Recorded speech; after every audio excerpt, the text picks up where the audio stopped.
Down Auckland Street, where shadows wander, they sweep the walls and they crawl and crawl to kiss the lights. A woman wonders where's the crowd. The clock reads night, yet she's still out. She peeks the dark and sees but black. As she walks, they creep and crawl. They creep and crawl. They creep and crawl. Oh, they creep and crawl. They creep and crawl. They creep and crawl in the dark. As she walks, they creep and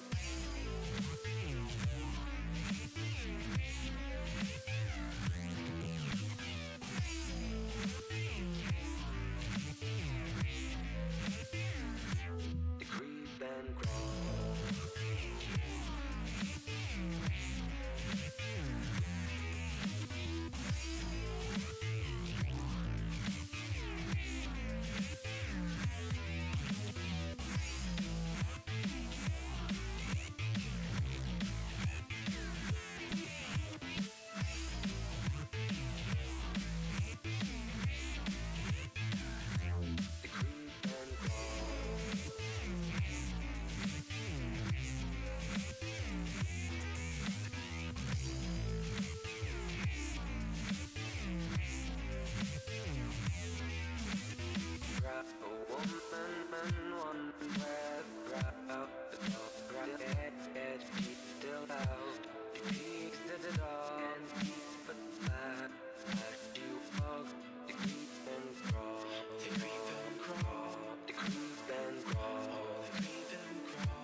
Hello everyone, my name is Blaster Boy, and welcome back to Learning Fives once again. I am going to be solo casting this match here tonight, and this is a coaches show match between Team Purge, the Understudies, and Team 2 on the blue and red sides respectively. And I'm going to be solo casting this tonight, so this should be pretty interesting. It's a best of 3, which is a little bit unusual for Learning Fives, but we're already getting through some of these picks and bans here. So, without further ado, let's get into some of these. We've got Lulu and Graves both taken off the table on the side of Purge the Understudies, and Ivan Kazakhs on the red side of Team 2. So these are all pretty standard bans. All of them are pretty frustrating and generally popular, powerful champions at the moment. So it makes sense to see them all taken off the table. And Ari, at least a little while ago, a few weeks ago, she was topping the play percentage as well as win rate simultaneously in plat and higher elos. So she's just been incredibly powerful for quite a while. She hasn't been nerfed, and nobody else has really been significantly buffed in the mid lane, so I'm assuming it hasn't really budged, but I haven't really gone and confirmed that, unfortunately, in the last little bit. In any case, Vladimir, last one taken off the table for Team 2, and now we are getting into some of these picks. There's still quite a lot up on the table, and one of them being this Gragas, which is a flex pick for either the jungle or the top lane, and you could even make an argument for mid lane as well, as that's something that we're seeing in Korea right now, but probably not going to be the case. It seems that Banter is the jungler. It's worth noting, I don't know which player is which role here, so this will be pretty interesting to see how it all pans out. But Gragas very strong right now, pretty popular. Maybe not the strongest jungler on in the entire game, but probably one of the stronger ones available, with Kazakhs and Ivern taken off the table. And I mean, certainly knocking down a little bit, but just as quickly Lee Sin picked up on the other side, and that is going to be very likely going to Rincon in the jungle, it appears. So should be pretty good. Very popular comfort pick, always really been popular. That Lee Sin, really hard to make an argument against that pick at any given time, as a really skilled Lee Sin is kind of on another level, and it's kind of adverse to the meta, or what the overall popularity of the jungle champions are currently are. So, and Godfist just came out too, which is a little bit of an extra benefit potentially here. See if Rincon pulls that out. Fiora and Lucian locked in on the opposite side, though, for Purge the Understudies. And both of these are pretty strong picks. Fiora definitely not nearly as popular as Lucian, or really any of the other picks that we've seen so far. Maybe a bit more popular than Teemo overall, but we'll get to that pick in a moment. Fiora's pretty good and kind of blocks out a lot of really strong tank picks, because she kind of crushes any tank in lane. It doesn't matter if it's Maokai, Nautilus, Shen, really whatever. Without pretty significant jungle support, that tank will kind of automatically lose lane to the Fiora and will not be able to out-split push that Fiora, even if she does end up falling pretty far behind. She has quite a lot of wiggle room as far as how her kit works out in the end. So it will be interesting to see what this pick, what the pick into it will be, as I'm assuming that the Teemo is going into the top lane, although that is contestable for sure. Definitely a flexible thing.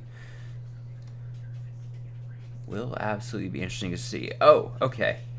It looks like Reese has just posted the roles. So it is going to be Silvermane in the top lane. Jif is mid, so we'll be seeing a swap for him. Banter in the jungle, and then Sakata is ADC, and then Snow is support. So yeah, we will be seeing a little bit of trading around here. The potential Lux and Bard lock in, they both come through. Mundo, this is an option for Team 2 as in their top lane. They could also do Heimer. All of these definitely possible picks. There's a lot of things that they can flip through, so I'm not going to talk too much about their hovers until they do lock in. But Bard, Lucian is a very aggressive lane. It facilitates a lot of power and can really allow for a lot of trades and fights to be taken, maybe when you don't quite expect it, and being able to abuse the not weak, but just not nearly as strong early game that the Caitlyn has compared to the Lucian, and the potential weakness of the Karma, like specifically around the level 6 spike and the dip that Caitlyn has in between her having 2 and really 3 items. There's still a lot of options here for this top lane pick or mid lane pick. It's really hard to say.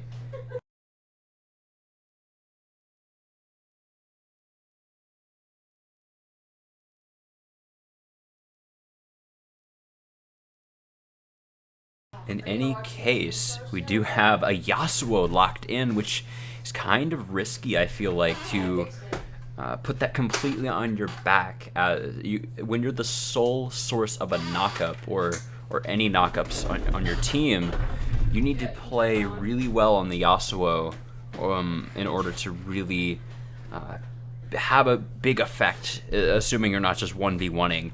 Now, the Lee Sin does bring a knockup to the table, which is very good, but I would say having that Gragas is almost better, or maybe a better addition alongside the Lee Sin. Something like that, I feel like would have been better. There are a lot of options. Malphite, Nautilus still open in the top lane.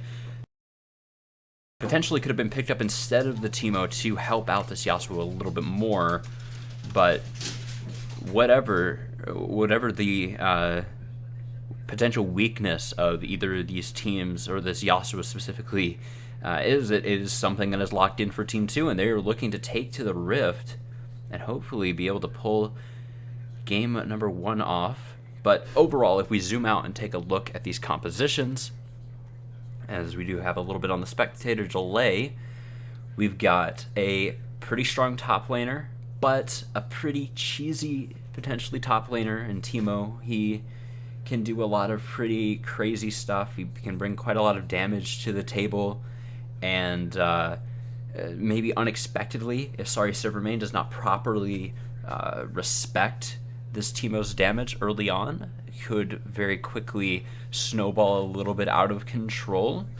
Teemo is pretty hard to use very effectively. You have to be pretty aggressive with your shroom placement later on if you are winning, in order for them to have very much effect. And even then, you're probably just going to be annoying. You're probably not going to win team fights with that pick.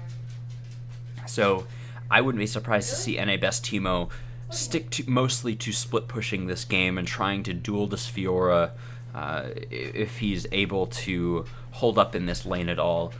Both of these junglers do have quite a bit of early pressure, so we want to be looking for them in either the mid or bottom lanes, I feel, as they will likely decide a bit of this game. If Yasuo gets snowballing, he's going to be unstoppable. Similarly for Lux, Lux has way more skill cap potential now with that change to her ultimate recently, where she refunds a percentage of the cooldown, 30, 40, or 50% per kill with her ultimate. It specifically has to be with her ult. It's not just like a reset or anything on any of her spells. So pretty interesting pick. I really want to see how Jif is able to perform on it, but I think I've said just about enough about these teams, and we'll get into a little bit more detail when we do load onto the Rift. Ladies and gentlemen, we're going to be throwing it to a quick break while we load in for the rest of the spectator delay and the duration of the loading screen. Don't go anywhere. We will be right back.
where shadows wander. They sweep the walls, they crawl and crawl to kiss the lights. A woman wonders where's the crowd. The clock reads night, yet she's still out. She peeves the dark and sees but black as she walks the green and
Alright, ladies and gentlemen, we are on to the Rift for game number 1 between Purge, the Understudies, and Team 2 on blue and red sides, respectively. We've already gone through all the picks and bans here, so we are going to be getting into the action very shortly. I do have to sort this scoreboard real quick, but it looks like we are all ready to go.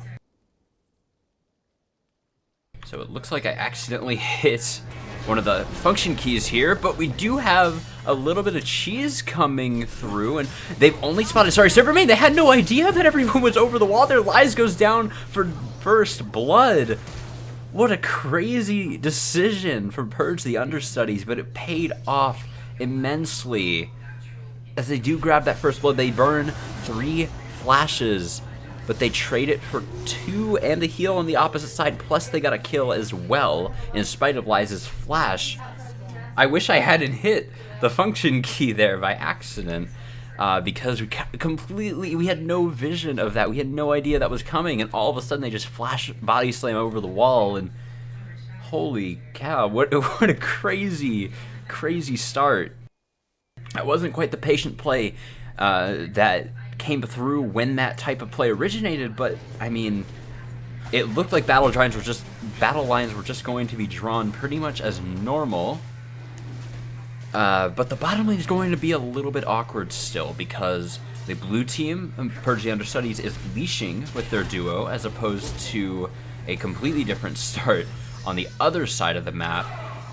And Banter did not get to go back or anything. He didn't take that much damage, so it's pretty much fine, but and he was there on time, but the bot lane a little bit late. Sakata started Dash, and Snow started with Portal, so they have absolutely 0 level 1 pressure now, and they can't just hit level 2 and really spike super hard like they normally do, or not quite as hard, or at least not with the safety net that they normally have by Bard taking that the heal level 2.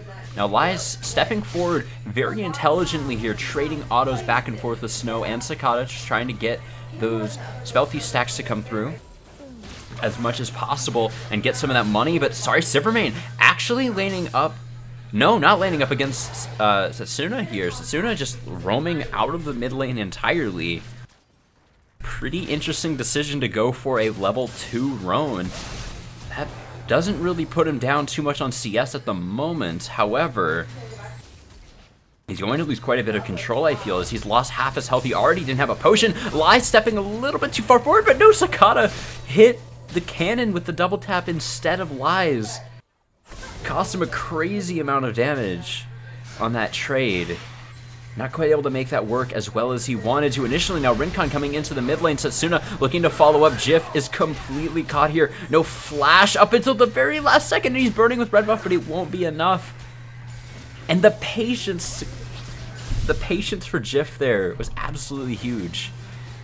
He could have very easily just burned the barrier and tried to pop the flash immediately, but all of the follow-up and CC was down. Now a Verse caught up on that stun in the bottom lane. Lai stepping forward, looking to trade, and he gets a big heal, which maybe caught the bottom duo, Purge the Understudies, a little bit off guard. A Verse limping away. Ignite was traded. Now Rincon down bottom. Ward hop in Snow. Completely caught, but the Resonating Strike goes live. A Verse trying to get the trade, but the first kill in the bottom lane trade goes over to team number 2, and they get both kills. A Verse ends up living through that trade with Sakata in the end as well, in spite of not having his heal or anything to really back him up.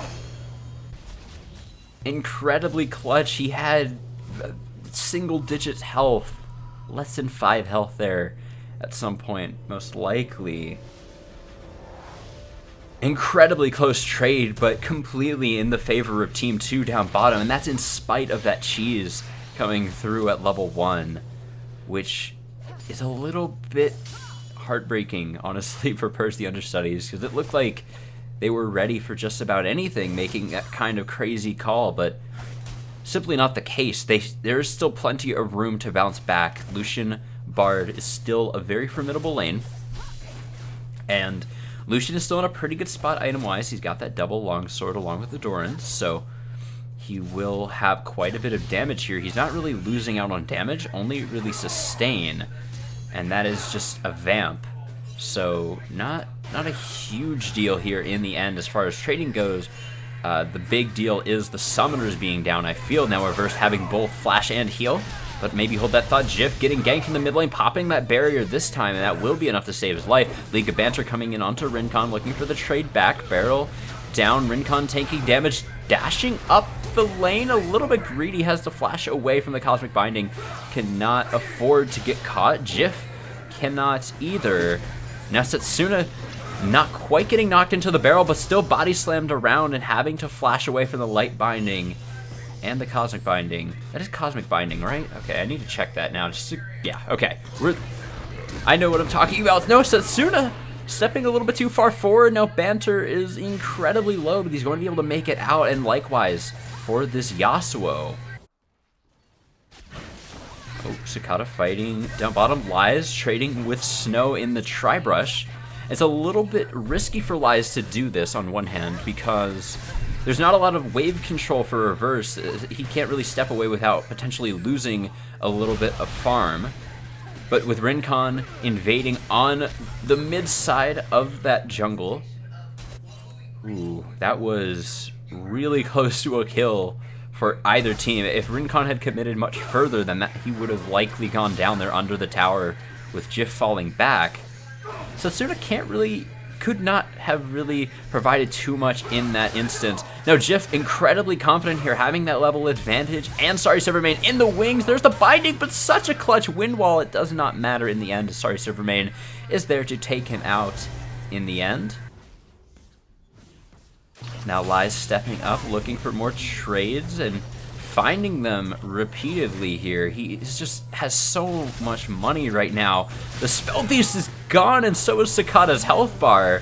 Now Lies looking for a flash onto Snow, but Snow has nowhere to go. He has the portal through the turret, but it's simply not enough. He cannot escape the cupcake. And now this tower is going to be the focus with 3 members here in the red buff on Lee. They're going to be able to burst this down pretty well, and is already down below half, and it is going to go down here 100% guaranteed. Team 2 crushing it on this bottom side of the map with 4 kills across their lane and the jungler now. And the dragon can be the focus. They have all the vision control. There's no vision down here whatsoever for the side of Purge the Understudies.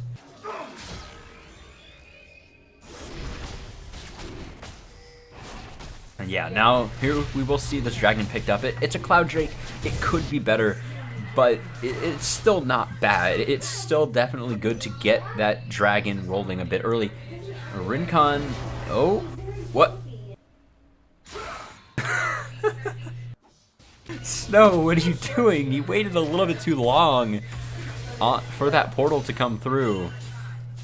And was not quite able to stop Rincon like it seemed like he was waiting. I'm not sure if he was waiting for Rincon to leave or if he was trying to catch Rincon before he left. I thought it was the latter, but maybe I was just getting mind-gamed by his body language a little bit there. I don't know. In any case, the bottom lane has now taken that bot turret, gotten the dragon. They've completely crushed that duo and put them behind. Now they swap Teemo down there, and they're going to be duo laning against Sorry Silvermane with a fantastic sieging lane in Caitlyn Karma. Now Lies is taking a bit of a risk here. Oh, and a best Teemo might have to respect this bottom lane a little bit more. I don't think he was expecting the Bard to be there, but Setsuna now just delivered on a silver platter to Jif, but it's simply not enough as a Dragon Rage and Last Breath come through. Now League of Banter just trying to get away there, but he's just not able to walk it off. Unfortunately, whoa, Sorry Silvermane going a little bit crazy, but a great riposte onto that snare. The net instant trap back. Averse showing a little bit of solid Caitlyn's mechanical skill there. He certainly played this game well so far, but a little bit of mechanical play. The net, like, buffering the W. Oh, Sakata trying to trade with NA Best Teemo down bottom, but he wins the 2v1 pretty handily, and now Averse is stunned up top lane. NA Best Teemo still running away down bottom. Sorry, Silvermane is absolutely going down up top. Not quite so lucky. Snow really wants to take this kill. Rincon was invading near mid around those Raptors, but he just has to let NA Best Teemo go. Oh, he doesn't really have to let him go, but now he spotted him out. Oh, that was so smart from Snow. What a great tempered fate. And now League of Banter, he has something to say about this trade down bottom. Rincon as well looking for the engage. That's the Dragon's Rage in, and that's going to be enough to take him down. And League of Banter falls as well, and that's a clean 2v1 for Rincon now instead, and everything just feels like it's going in Team 2's favor regardless of how it starts off. Oh, but maybe not this one. Rincon overstays a little bit down bottom. No, Setsuna failing to flash over the wall and missing the Cyclone as well. Jif will still end up going down in the end, however. Despite of flashing face first into the wall, we'll be able to pick it up regardless.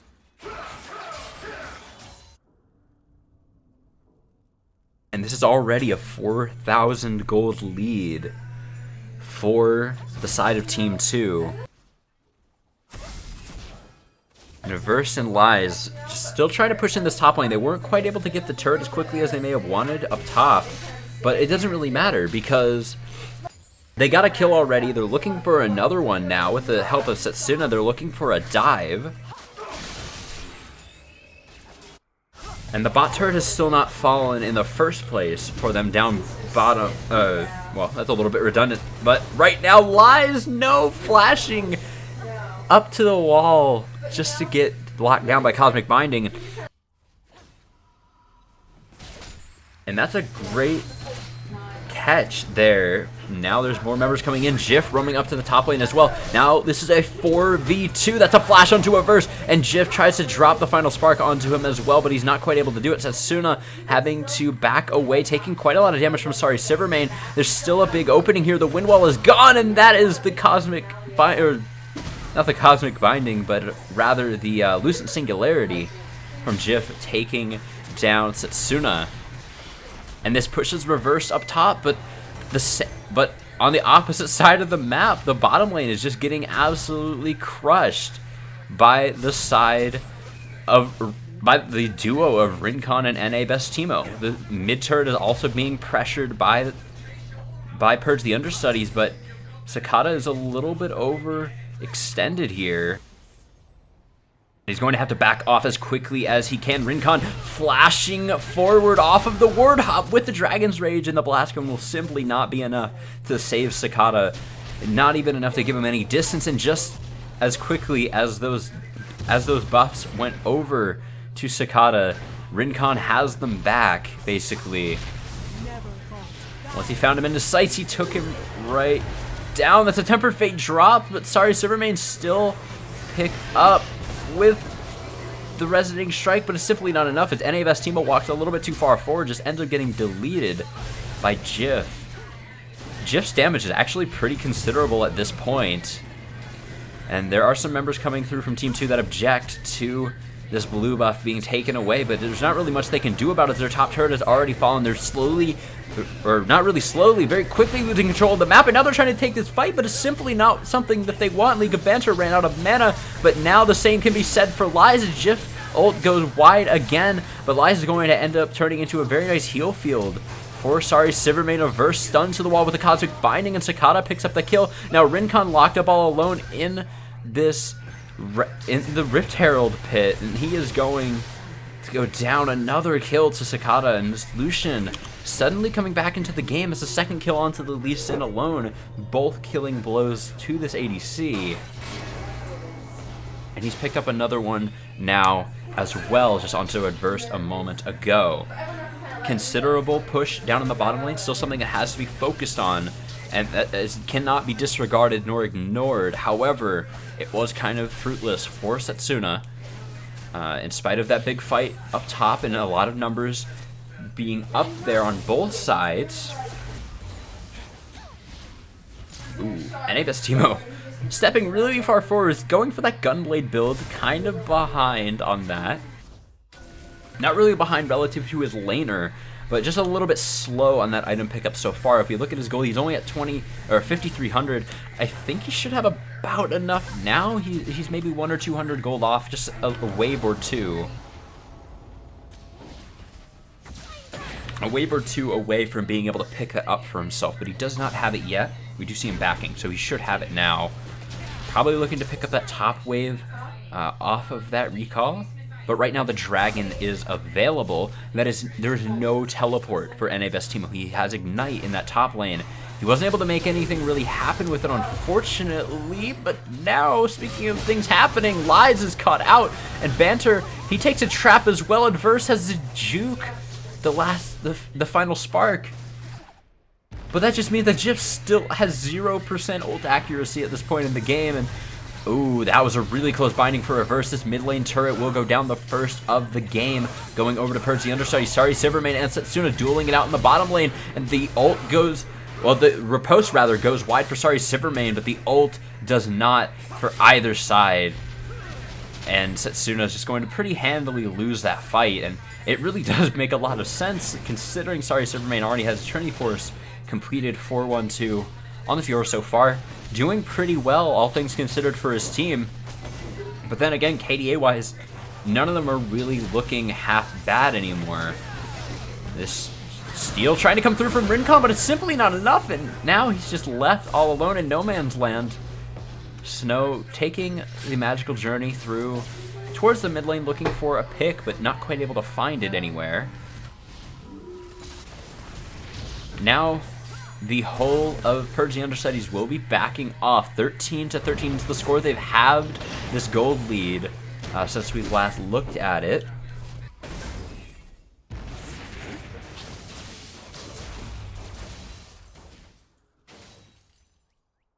Taking a bit of a breath. This is looking very good now all of a sudden for Purge the Understudies. Team 2 started off with the momentum and it looked really grim, but now that momentum has very quickly reversed. And, I mean, just in the last 3-4 minutes, the gold lead has been cut in half, like I said. So, this is a little bit worrying for Team 2, because they need to get some of that momentum back. They need this Caitlyn to hit an item as, like, very, very soon, so that she can get in and out of that plateau as quickly as possible and be as effective as possible in these fights, because right now she's sitting on a bunch of ingredients for a final item, which will be the Runons. But in the end, when you're looking at these ADCs 1-to-1, that's already a Blade of the Rune King picked up for the side of this Lucian. Sorry, Silvermane looking to take the fight to NA Best Teemo in the top lane. I was a little bit slow on that, picking that fight up there, but it ends up being very one-sided in the end, as NA Best Teemo does go down at the last second. But he does get a kill regardless, and his team trades back just as quickly. But then again, the same thing in the bottom lane, as Setsuna is just not able to duel anyone here, not even able to duel League of Banter on this one, this Runic Echoes. Sork Shoes Gragas just outdueled the Yasuo, and honestly, there's a lot of room for error with Yasuo, I feel. Whoa, a verse, Jif finally hit an ultimate, and it's simply not going to be enough in the end, unfortunately, for him. The blue buff will be stolen away nonetheless, as Averse just is able to walk it off no problem. Just not quite having... Jif's just not quite having enough damage there, which is really unfortunate when you look at his items and consider that he's doing pretty well. He's pretty even with his lane opponent, unfortunately, I guess. His score should give him a little bit of a gold lead, ultimately, but a lot of the global gold is coming through for Setsuna, which is evening this up quite a lot.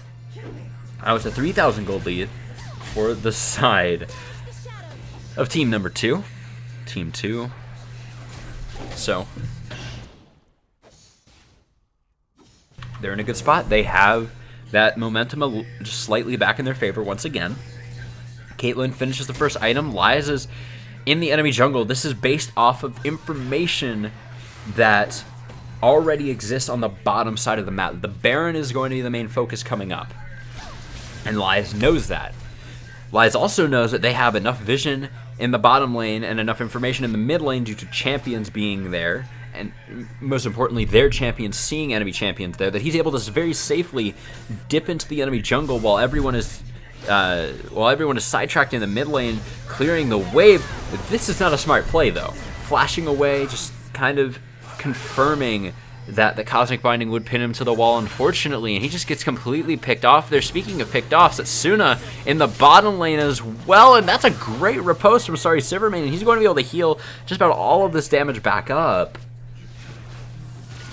And this is just going horribly wrong. Just as quickly as I say they have the momentum back, it just fades away all of a sudden for Purge, the understudy. Cicada in a very bad spot, and the Tempered Fate kind of backfiring here as the trap comes through. Rincon incredibly low, but he's not quite able to finish him off. Cicada unfortunately going down to Adverse in the end. And Snow just trying to do whatever he can on the way out, but really all that is take a magical journey elsewhere. And he is going to also have to back off from NA Best Teemo as well. So, worrying trends on both sides here, but 4,000 in the favor, somehow, of Team 2. I'm not sure how this gold lead keeps growing for them. Well, 3,500, but even still, they didn't really get any kills. Neither team gained kills there, really. They just kind of traded evenly in the end. Somehow the gold lead, regardless of the gold lead, grew anyway. Lies just trying to do whatever he can right now. Oh, oops, sorry, Silvermane going to have to take a 2v1 here. He jukes away from the Resonating Strike and also jukes the knockup as well. The Dragon's Rage is still available. It just doesn't matter in the end. They don't need it, but Lies caught out once more, and now Averse is going to be chased off. League of Banter and Cicada stepping up with Snow. That's an ulti from Jif, going to chunk Averse down to half, and Banter will finish off the rest. Now NA Best Teemo in an awful position. Unfortunately, there's not quite enough damage to take the Baron for Purge the Understudies. But maybe they're going to go for it anyway. They're going to go for the attempt here. There's no vision directly on the Baron. No one was spotted out except for Jif rotating back from base. Now, NA Best Teemo spots this out. Rincon is just on the mid-tier 2. NA Best Teemo is going to be able to slow this down or stop it on his own. However, Cicada really needs to pull off and turn this around, and he's just not going to do it in time. And when he does, dashes over a mushroom, and that's going to be enough to take him down. Now, Jif getting soloed out by Rincon. And Snow is the focus as well. He timed the Resonating Strike perfectly. And he dodges right around the Tempered Fate. Now all of a sudden, Sorry Silvermane's stuck down bottom all alone. Trying to clean up the wave, trying to do what he can. But he's just down there killing creeps, and the rest of his team just goes and randomly dies. truly awful feeling here. Now trying to duel it out with Rincon, but simply not confident enough to take it all the way. He has the riposte available still. Banter coming in, and he catches the knockup instead. He throws the ulti out, and a little bit questionable. I feel like he must have buffered that from a little bit earlier. There was no reason to really use it there. Now Lies is going to go down again. He's the punching bag of Team 2 right now. And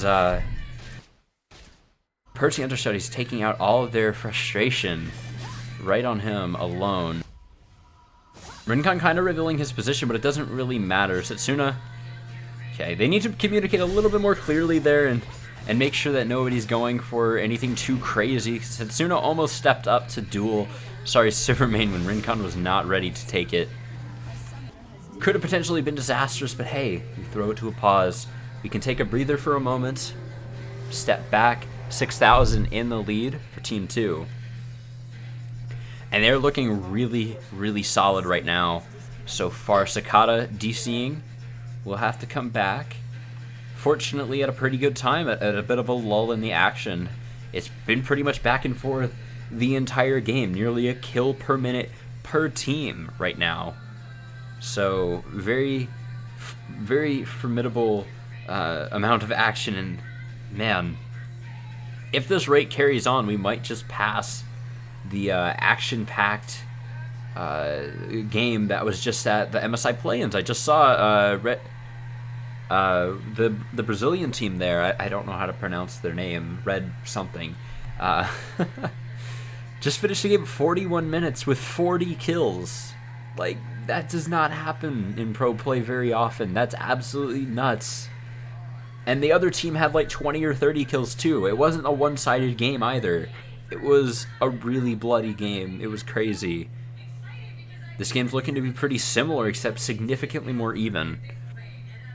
In spite of the gold lead, kill-wise, it is significantly more even. And kills are coming in, and on both ends, just as quickly as the other. And there are certain benefits that we're seeing these teams pick up. Team 2 is able to get a lot of vision down, and they've gotten quite a bit of objective control. They've gotten 2 dragons, one of them just recently for free. They've gotten multiple turrets, which is giving them more and more and more control as those safe zones start to fade away for Purge the Understudies. But they're also simultaneously constantly overstepping and making really risky calls. And making pretty risky calls, rather.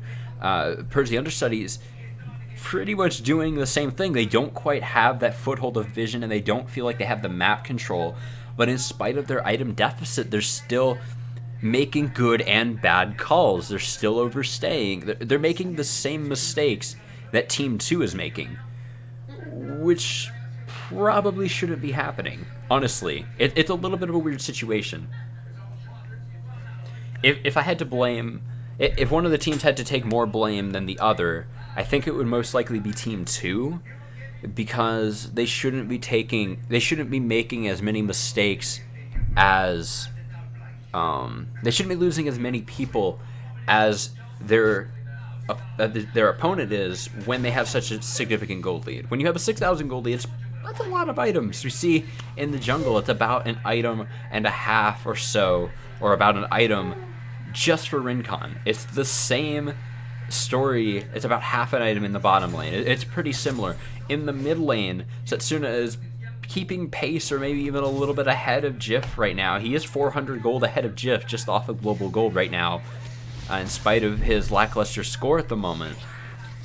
There are so many opportunities for these teams to just for Team 2 to just kind of stomp out their competition and just not take a super risky play. Don't make the weird call. Don't try to 1v1, and this game would be much cleaner.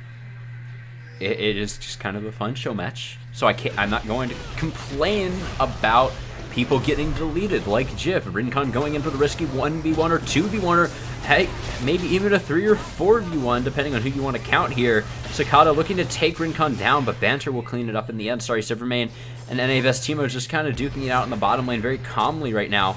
Sorry, Silvermane getting caught up on that shroom, and takes a lot of damage.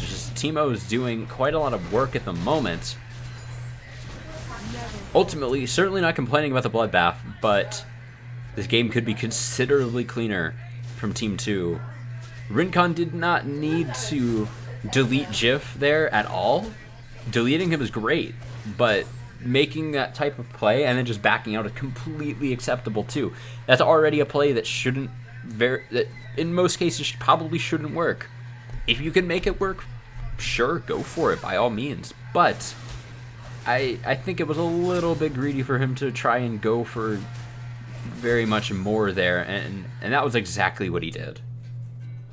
Dove into 3 members after getting the kill and being able to just get out cleanly. Oh, bit of a weird redemption there from Snow. I think that may have been a misclick, unfortunately. Looking for a sweeper or a ward or something there. Unfortunate.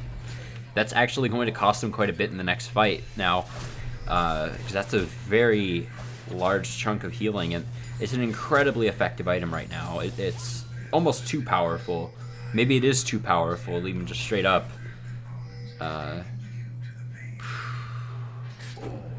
Just kind of at a standstill right now. The fights are trying to be found. Everybody's just kind of taking a breather after all the crazy fights this game. But the pace has slowed down pretty considerably in the last few minutes in spite of that deletion on Jif from just a few moments ago. Now, looking for a potential fight down bottom, sorry, Silvermane. He's been pretty effective for his team so far. He's done quite a lot of work, gotten a couple turrets, been doing pretty well in kills and farm. His KDA has been very solid. Purge the Understudies, maybe a little bit caught out in the mid lane, but no, they do get out cleanly. Now, NA Best Teemo looking to take a fight here. He drops the Gunblade down, but that's really all of his cooldown. Sorry, Silvermane dashing into his room, trying to escape is NA Best Teemo, but he's simply not able to do it as a flash comes through, and this Fiora finds the solo kill on the Teemo.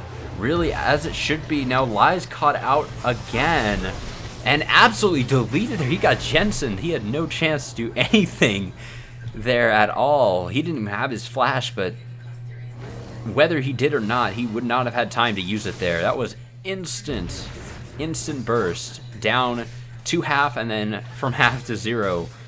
Incredibly quick moves there.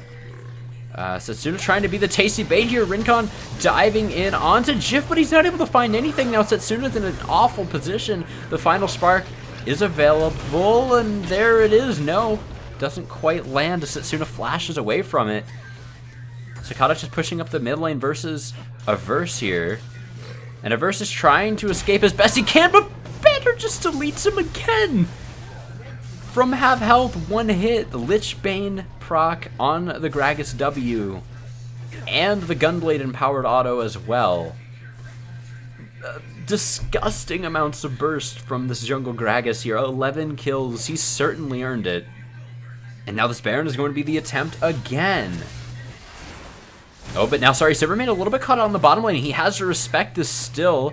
He does not. Oh, he does have his ulti. He can issue the Grand Challenge if he really wants to, but I don't think it would be well advised. There's the stun on to Lies, trying to escape.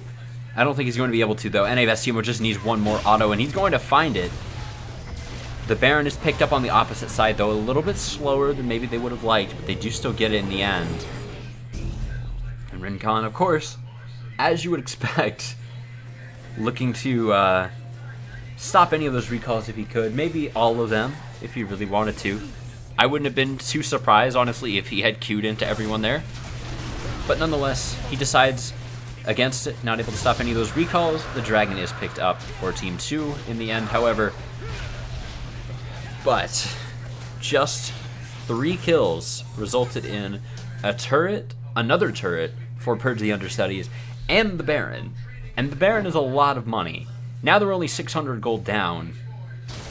There needs to be a lot more work done by Team 2 to be very comfortable in this game right now. The top tier 1 falls over to the side of Purge the Understudies as well, and now they have a 200 gold advantage in this game.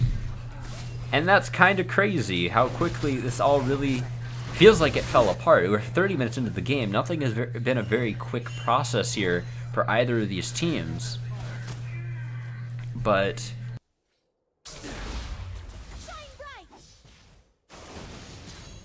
it just kind of came out of nowhere. All of a sudden, the effectiveness of Team 2 has kind of faltered, and they just keep getting picked off. They took a few too many risky plays. They tried to set up Setsuna as that juicy bait before, but he gets chased off, and Rincon he couldn't follow up. He got mechanically outplayed. And speaking of mechanically outplayed, League of Banter was able to throw down the explosive cask there in the end to completely prevent Setsuna from following up with that last breath, which is absolutely huge in preserving their health bars for a potential play in the future. And there's the Tempered Fate coming through. Setsuna completely caught out. Jif trying to desperately reach that ult over the wall, but a little bit mistimed and a little bit mismeasured there. It was a touch too short, I think. At least the particle was. Oh, and Bestimo waiting in the bush. Sakata completely caught out here. Now almost deleted, ticking away from the poison, but the Lux barriers will be enough, and he's able to turn around and very quickly heal up off of a few of those creeps and pops his potion as well. Just absolute panic there, dropping absolutely everything he can to get a little bit of health back. His allies even have to pitch in. Sorry, Silvermane on this bottom inhibitor turret. He's going to break into the base already of Team 2. And all of a sudden, this is a disaster for them. They have to be able to respond to this, but I don't really think that they can. Who are they going to go for? Banter is just going to turn and delete anyone that goes for him. And if not, he's just going to dash out. There's the deletion coming through, and the redemption is enough to save Snow for now. I'm sorry, Silvermane is going to be the focus of Rincon. The redemption is dropped from the side of Red. And the first responders are here. They're trying to catch up Sakata on the side, but at first just gets deleted instead. Well, not really instead, but in addition, both ADCs fall. And the response has to come through here. Setsuna is shoving up the mid lane. I don't know how much he's going to get to do, though, because both of these recalls came through very early. He has the Zizarot portal, so he's going to be able to put quite a lot of damage down on this turret, but I don't know if it's quite going to be enough. Sorry, Silvermane stepping up to the plate, trying to make something happen here. He's got to hit a home run. Jif as well. Focus down, under pressure. Final last breath coming through. That is the last breath of Sorry Silvermane. The inhibitor falls. Oh boy. Disaster strikes once more, this time for the side of Purge the Understudies. Jif going to lose a huge chunk of his health bar. Just about half. Just a touch over half. Through his shield. That's incredible damage from this Teemo. The Teemo shrooms just do so much work. Absolutely nuts. And those are the types of aggressive shrooms that can get you kills. It's crazy. They're so low percentage, but if they're placed really well, then that completely changes. And with the vision that Lies is putting down, the vision Lies is putting down is very effective. It just needs to be used a little bit better, I feel. Because it seems like Team 2 has kind of been on the back foot. They've been warding pretty similarly to this. Or pretty neutrally around the river, rather than defensively when they're pushed back. And they've not really been in a position to take on a whole... to take advantage of a whole lot of this forward vision that Lies has been putting down. I mean, Lies has been warding up to their base walls for quite a while now. And they haven't really been in a position very consistently to use those wards. They've just kind of been there.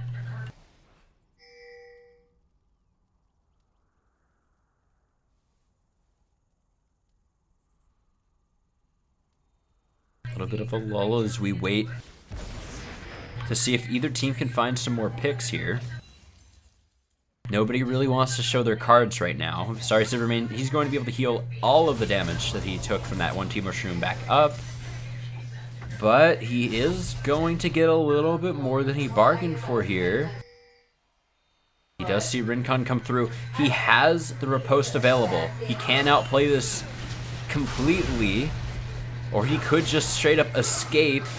He needs to riposte the Caitlyn ultimate, unfortunately, and that's not going to be enough to save him.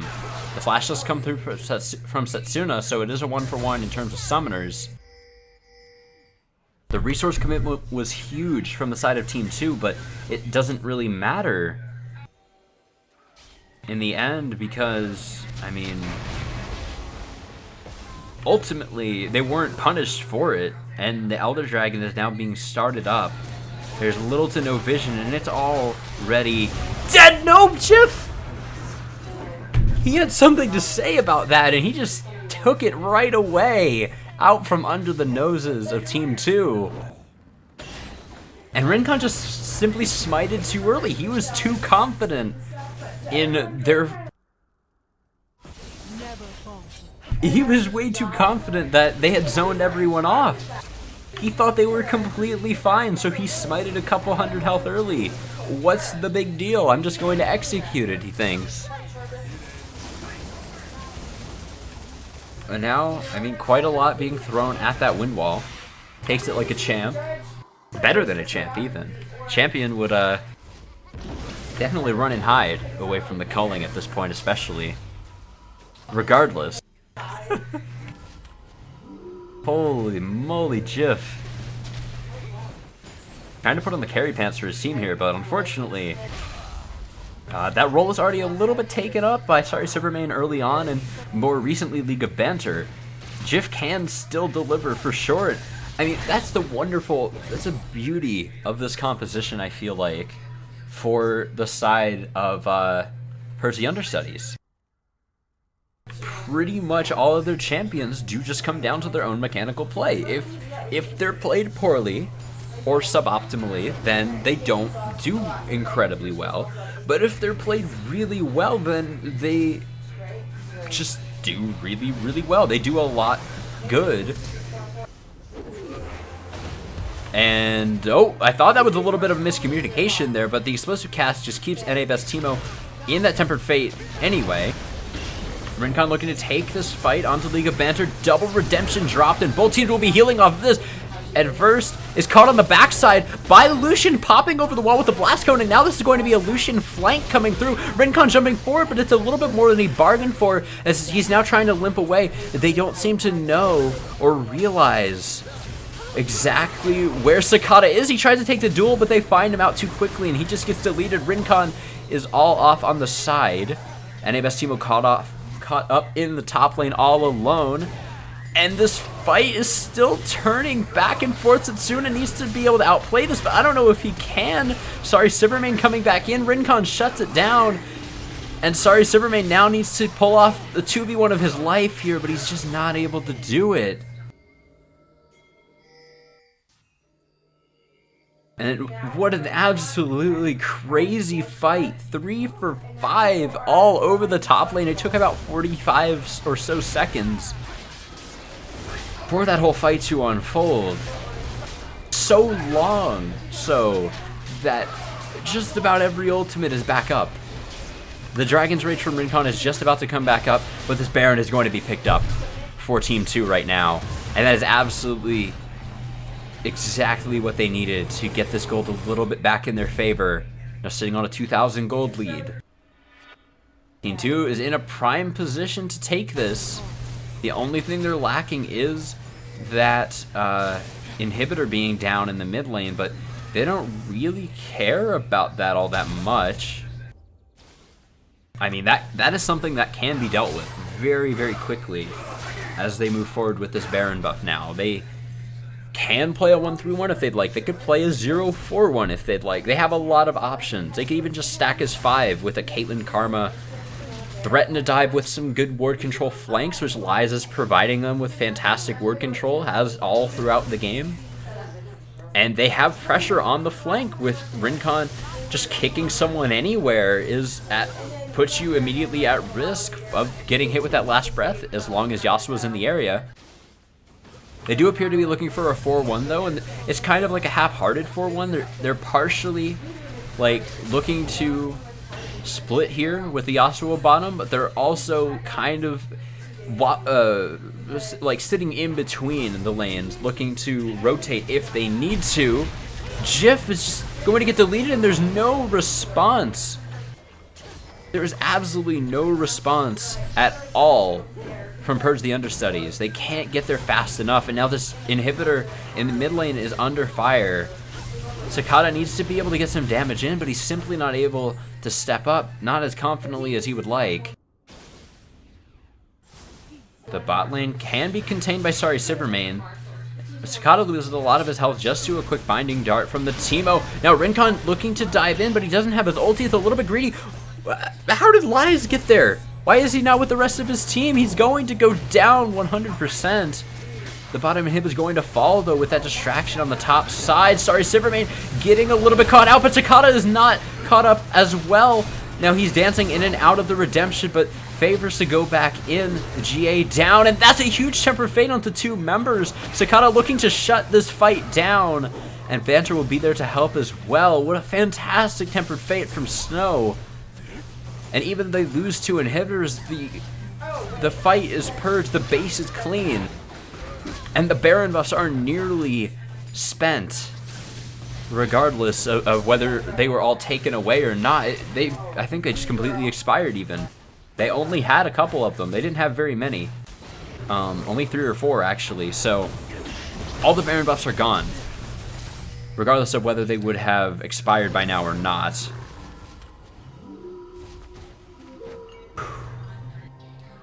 Gotta take a breather here.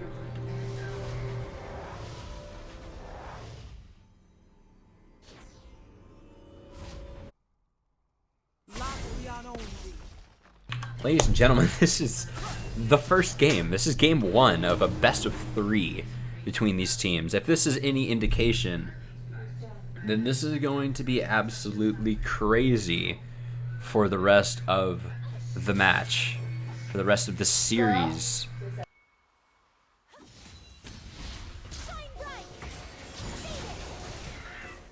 Hopefully one of these teams can find their footing pretty soon. We're about 45 minutes into the game all of a sudden, 37-35, and there's virtually no gold lead anymore. At this point, the gold lead that exists is irrelevant. It doesn't matter. You have to think of that as, assuming that it's split evenly, it's about a 1,000 gold lead now. So that's about 200 gold per person. At this point, that buys you a couple potions. Well, at any point in the game, it only buys you a couple potions. But specifically at this point in the game, people are buying such large chunks all at once that if you're not 5,000 gold or more up, then that's not really, percentage-wise, that's not anything very significant, ultimately. And yeah, just a little bit over 1,000 gold is not really going to matter all that much, ultimately, for either of these teams. So, if the slate clean, it's effectively dead even right now. The biggest disadvantage is both the inhibitors being down in the bottom lane and the mid lane as well.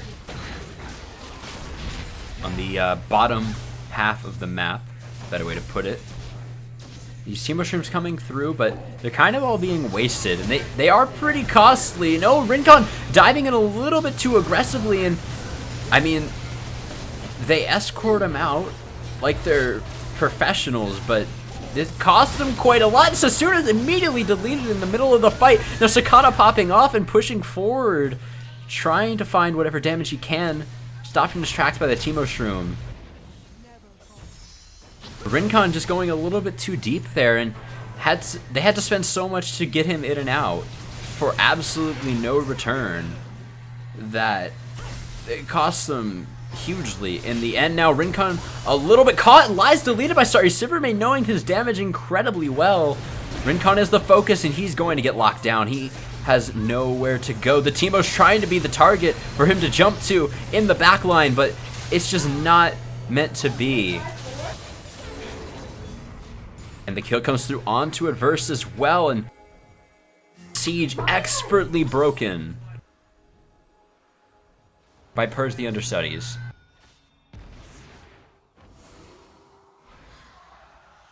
NA Best Teemo camping out in this brush here, but that's the biggest problem with Teemo at this point. Like, you can camp out in the brush all you want. You can drop Teemo shrooms everywhere all you want, but if you can't actually do anything with it, then it just doesn't really matter. You can sit in the bush if you want to and try to scare the enemy team, but if you're not confident enough in being able to duel anyone that you have to back out as soon as someone walked up to the bush, that kind of defeats the whole purpose. Now, poke coming through, the siege is beginning, but just as quickly, it will have to end. Because these respawn timers are coming through and everyone is back on Team 2. Everything is reset. Elder in 5 seconds, Baron in 10. Purge the Understudies realize that they can't afford to recall. If they just knew that Rincon was going to be bot side, then they could pretty confidently go for this Baron here, because the smite differential is huge. And they might realize that shortly. They're just backing instead. They decided they don't want to pressure this Baron. They don't know that the Elder is being taken right now. Now the Elder is going to be 10 minutes out. It's huge. It's a very, very long time before that buff will be back on the Rift, and we may not see it again this game. But this is what Purge the Understudies was really prepping for. They knew that if they were going for Elder, that they would just go right for Baron afterwards. But they're just simply not fast enough. The Mountain Drake Elder, just a little bit too strong. And they just tear right through it, but Rincon looking to take this fight a little bit greedy. That's a great stun, and Sakata dealing some damage at the front line. NA Best Teemo a little bit caught out. Sakata getting beaten up in the back line, but he gets out in the end. Sorry, Silvermane falls in the front, Setsuna in the back. Sakata dashing forward, but he gets taken out. It's a little bit too greedy. League of Banter trying to turn the fight, and he gets two. He gets out cleanly. And there's still room for Jif to make a big play here, but, I mean, he's nearly full health. What? Rincon! Rincon, no! What? I mean, incredibly greedy there. What? Jif knew that he was there. He knew that Jif knew. He knew that Jif had vision. And he still went for the minion wave.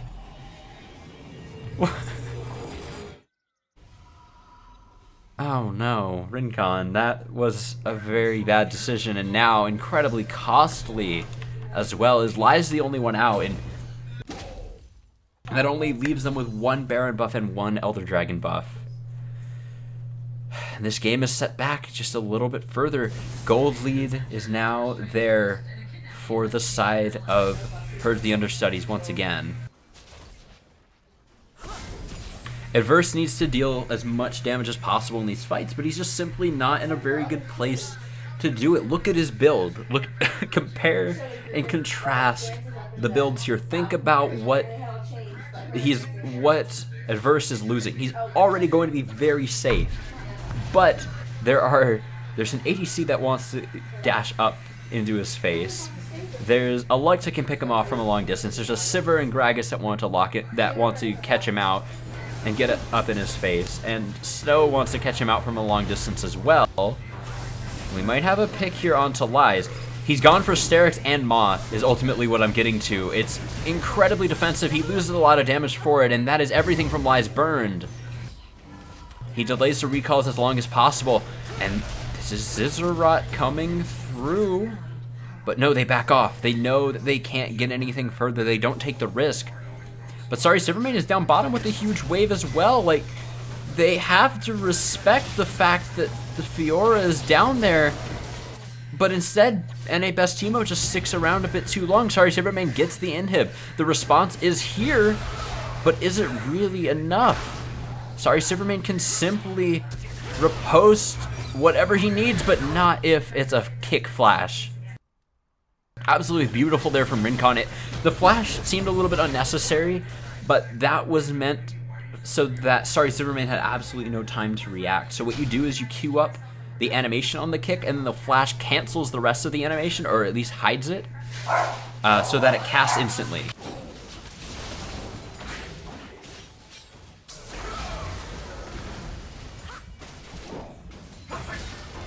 not be a cast without a dog in the background.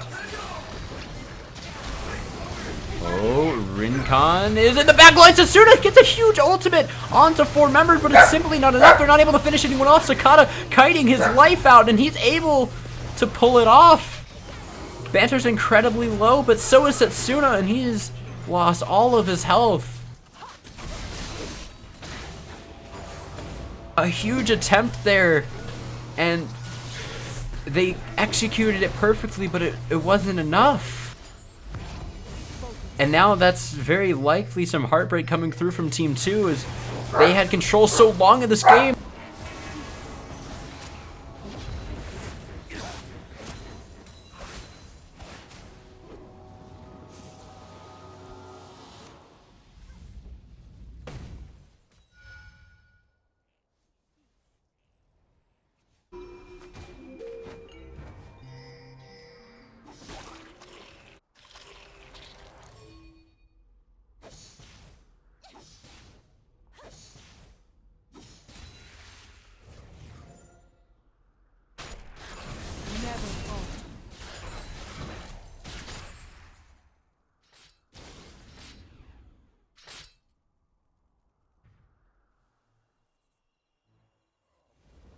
Both these teams now stepping back, resetting a little bit.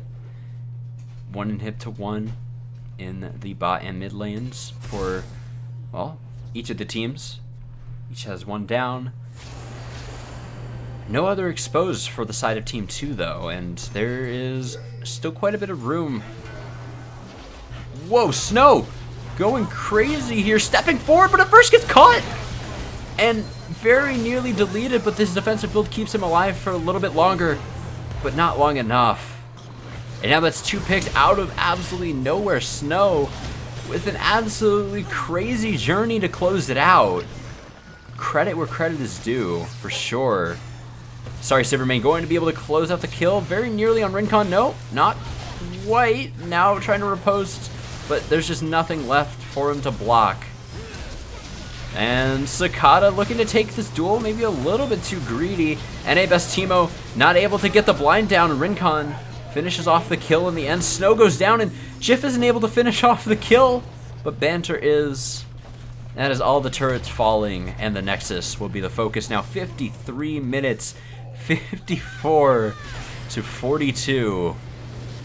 What a game for Purge the Understudies, for both of these teams, really.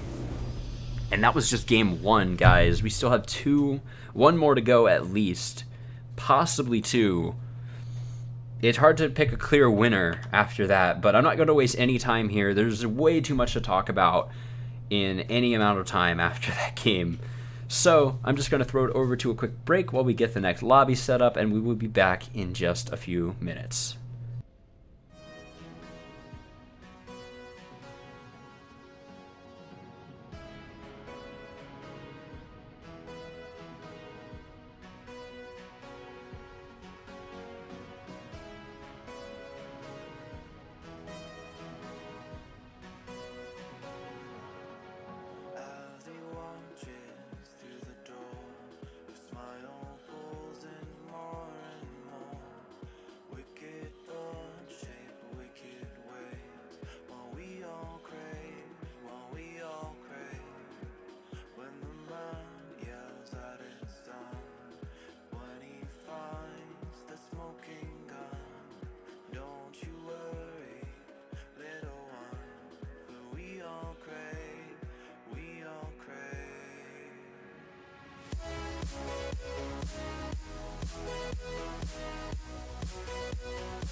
The era of metal has begun, and metal shall prevail.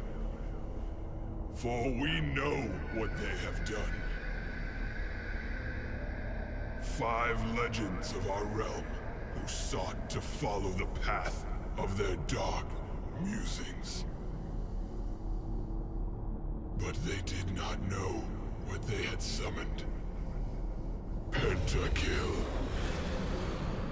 To these creatures, there is but one thing left to do.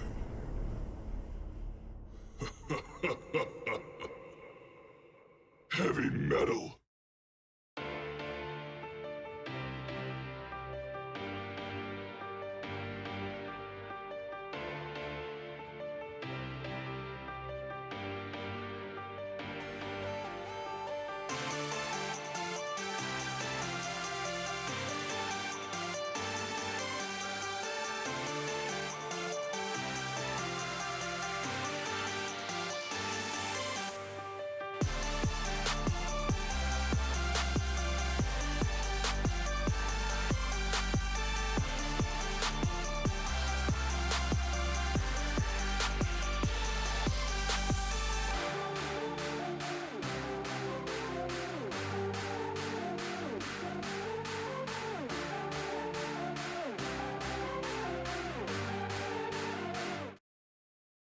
Alrighty, guys, just waiting on the first band to come through there, so I knew the lobby was actually working and everything. Really clutch there from a first with that band, sick banding skills.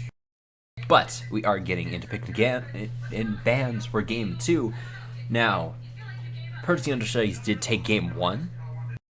I would not say decisively, I would not say cleanly, I would not say very much in the end positive or negative really about either of the teams. They made very similar mistakes throughout the first game, and they had similar successes, and they abused the opponent's mistakes all very well across the board, I feel like. And the game was pretty even back and forth, and there were some really crazy fights, and it was so close to ending for both of those teams a few times over, but in the end, Purge the Understudies did take it 53 minutes in, and we are going to see some adjustment bands coming through. We have Lulu and Ivern taking it off the table once again for Team 2, and they're going to be taking Gragas away from Banter this time, so a little bit of an adjustment there. They did ban Kha'Zix last time, if I'm recalling correctly.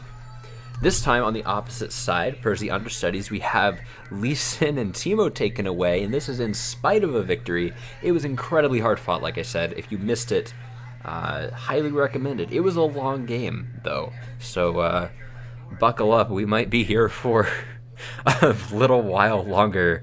Last ban is going to be the Hacker Room from Purge the Understudies, so these first picks will be coming through very, very soon.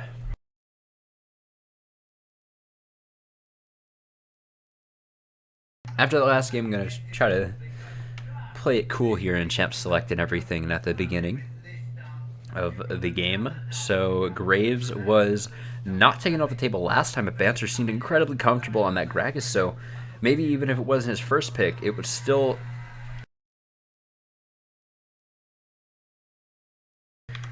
very important for him last time. We see that taken off the table now. So now the Graves will be picked up instead, and Graves is still very, very strong. A little bit boring, for sure, but still pretty strong. And could be exciting to see how Banter performs on that. That leaves a whole slew of other options available on the other side, though. There's still both Rengar and Kha'Zix available. And, man, Rincon, he did really, really well on that Lee Sin last game. But He's going to have to pull something out a little bit differently this time. Lucian was the first pick for going over to Adversed. Something he hovered last game but did not take away, opted for that Caitlyn instead, which I think the Caitlyn was fine, but I didn't. The build kind of. The build didn't do it for me. I didn't like the build in the end. Whoa, okay. I'll get to that in a second. Now, the Varus is locked in for Sorry Silvermane. It's incredibly likely that this is Varus top. This is something that Sorry Silvermane has kind of become infamous for here in the Learning Fives program. If you guys have been around for previous sessions, as Reese is spamming a little bit in the chat, PogChamps around them, Sorry Silvermane really likes his hybrid Varus top. He's done so much work with it. And NA best Teemo, he's got to pick something significantly less cheesy than Teemo this time, but still something pretty strong. Still something pretty strong as well. Gnar is pretty formidable in the top lane. He's going to hold up pretty well in general. I don't know how well to this Varus top, but so far that's 3 marksmen now for the side of Purge the Understudies. Now, hop over to the other side. Well, Ashe and Ori locked in real quick for Purge the Understudies. They're ADC and mid lane. So, pretty interesting. Kind of an interesting pair of picks. Nothing too out of the ordinary, unlike this Fiddlesticks from Lies. And I don't know if that's going to Rincon in the jungle. What is going on here? So, okay, assuming that the Fiddle does go into the jungle, that means we have either Ahri, Zed, or Gnar support. Very interesting situation here versus the much more standard Janna, which will be very effective with this Ashe. It's a pretty formidable lane. Oh, are we... I'm not going to comment too much on these swaps, I don't think, until they lock in. I don't have a ton of time anyway. But they seem to be implying Lucian jungle and Zed Fiddlesticks bottom lane. That's really, really interesting if that ends up being the case. We'll have to see what the swaps are in the end, but on the red side, there is a much more standard composition for Purge the Understudies. So their top lane is non-standard. They're missing a tank entirely. They have 3 marksmen and a Janna Ori. So definitely not the most standard composition, but overall, by and large, it's much more straightforward in at least 3 of the roles, or 4 of the roles overall. The Varus is a little bit of an oddity, but not really for Sorry Silvermane. I've cast a Sorry Silvermane a few times. I've seen this a few times. This is kind of normal to me. Yeah. Very interesting set of picks here. So it looks like we've got Gnar and Ahri in the top and mid lane, respectively, with Lucian in the jungle, and then Zed Fiddlesticks bottom lane. Now, you can contest where the Zed is going and where the Ahri and Gnar are going, or even the Fiddle, but you can't really contest that the Lucian is absolutely jungle with Smite. Pretty curious situation here. I don't really know what to make of this. So the standard, I want to talk about standard engage patterns real quick, because that can kind of lead us along to the potential win conditions. With how crazy last game was, I'm not expecting this to be a very clean-cut game where the win conditions are abided by as like the only way that you can play these comps or anything. So it might just be a roll of the dice in the end, but Gnar will be favored for the engage on the blue side, while Ashe will be the favorite engage on the red, with Varus as follow-up, and then Graves Ori there to follow up as well as a ton of damage.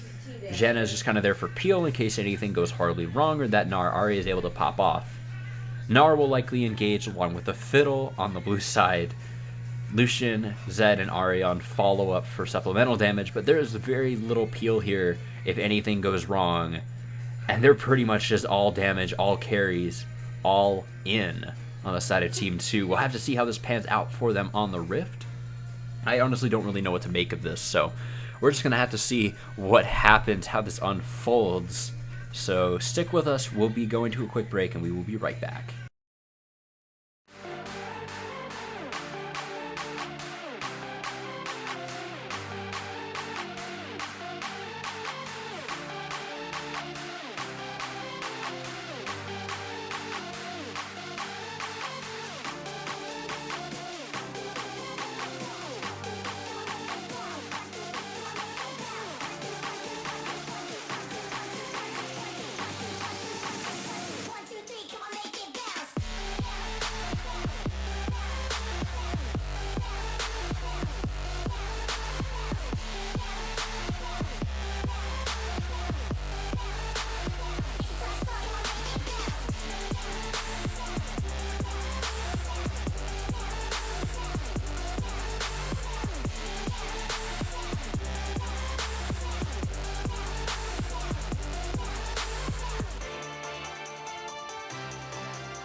So, we are on to the Rift, game number 2 here between Team 2 and Purge the Understudies on blue and red side, respectively.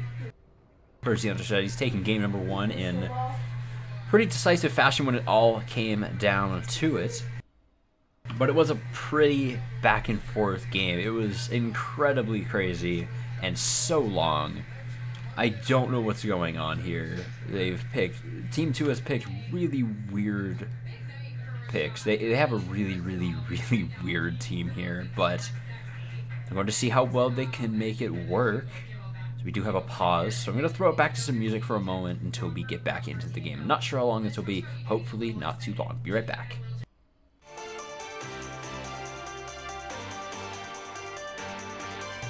I should probably pay attention to the screen when I throw it back to music. I completely missed the fact that it was counting down to 5.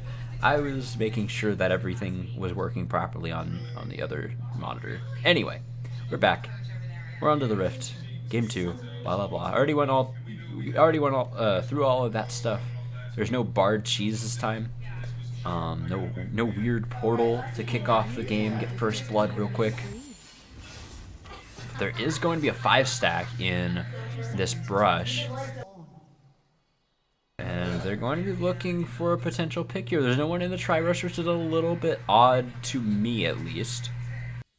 In general, I can't really speak to you how strange that is.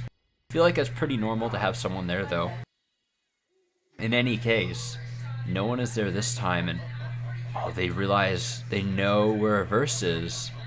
He sees them, though. He's paying attention. He's spamming his emote. He gets out clean.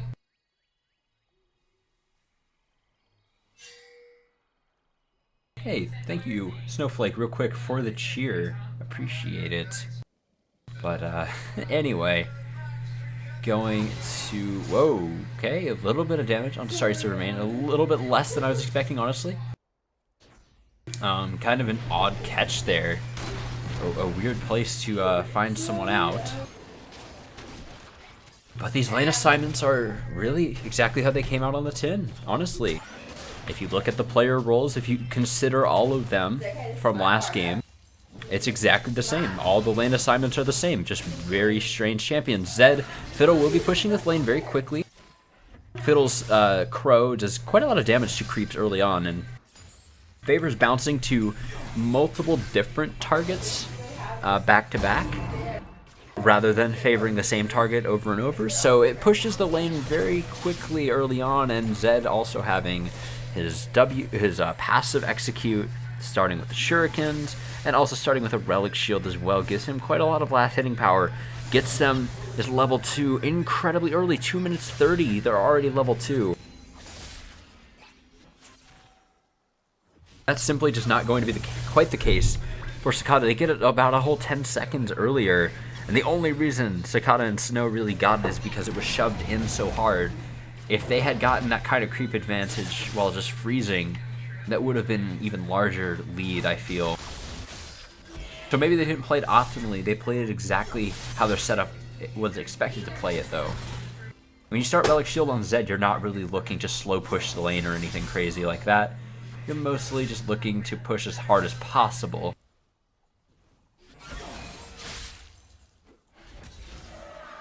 And we have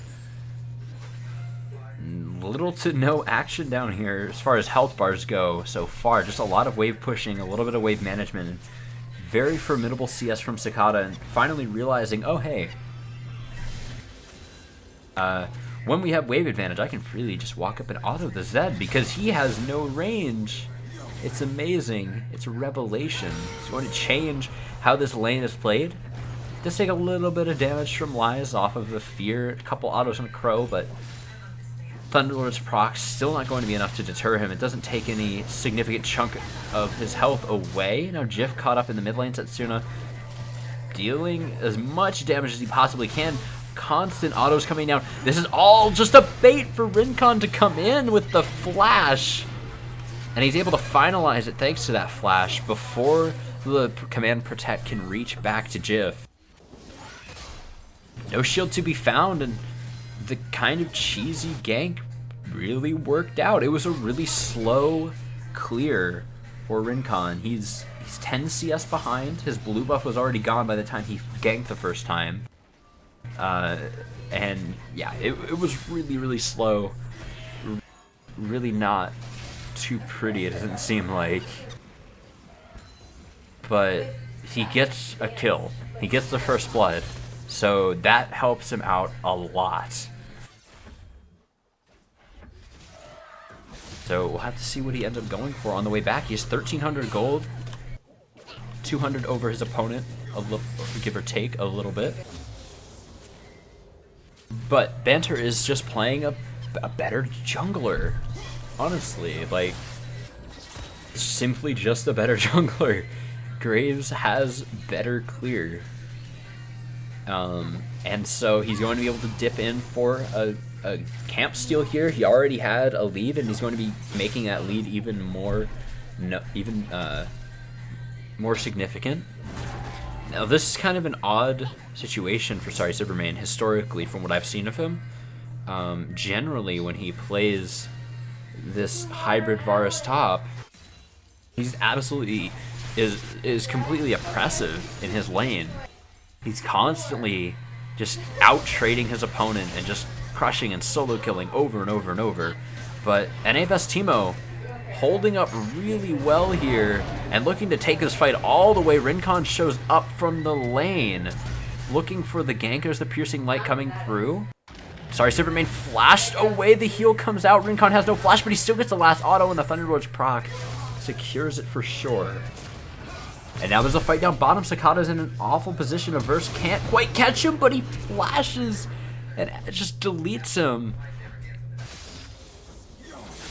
No time to heal there for Cicada. That was crazy damage. Double ignite bot lane as well, it's worth noting. And now with, similarly to Rincon in the jungle, taking a little bit of a CS hit, maybe not being in as fantastic of a position as he would like farm-wise, still get the first kill of that lane. And now Rincon has 2 kills as well, so even though he's down in CS, he's up 300 gold. He's down 9 CS, which is huge in the jungle, and will only get larger as this game goes on, but as long as he keeps getting kills and keeps contributing to his team, he's in a fantastic position. And so far, League of Banter has not been able to do anything about it. We see Rincon, I mean, he maybe not as good of a jungler as Graves, but he still gets blue buff down to half before he even takes a hit of his own.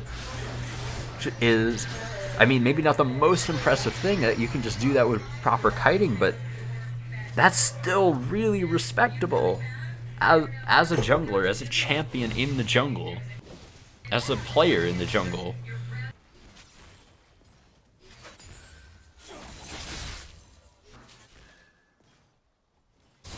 But anyway, we were only 8 minutes into this game. A few seconds out from 8 minutes full. Best Teemo going into the top lane onto Sorry Silvermane. Nars him into the wall, follows up with the wallop. He doesn't pick up the building that he's left there. He doesn't really need it though. Sasuna is pushed out of mid. But him walking up to Banter so confidently without them knowing where Rincon is scares him.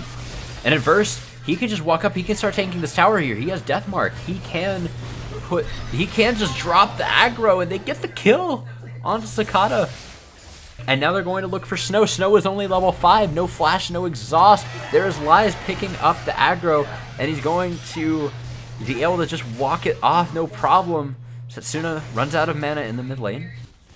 Looking for a kill onto Jif with the barrier. He completely misjudged everything there. He didn't have any more mana for any damage. I think he was flashing trying to drop the Thunderlord's proc, but it just didn't work out for him.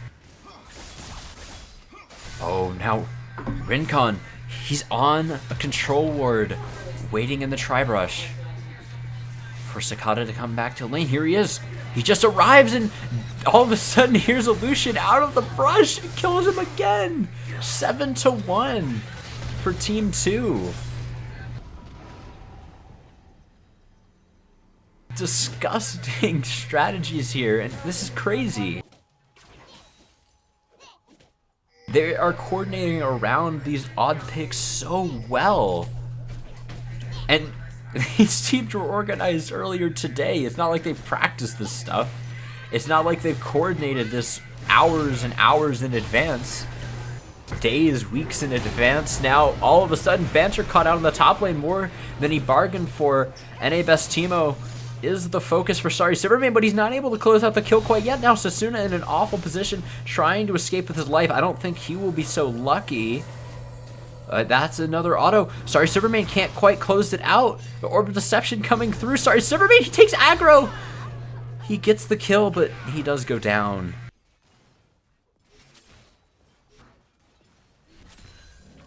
And now Lies in adverse, walking right into Snow and Cicada. Oh, there is very little hope here. Cicada is kept alive for so long that he can kite now, and that's the Janna shield coming through to keep him alive, but it's simply just not enough. The fear coming through onto Snow.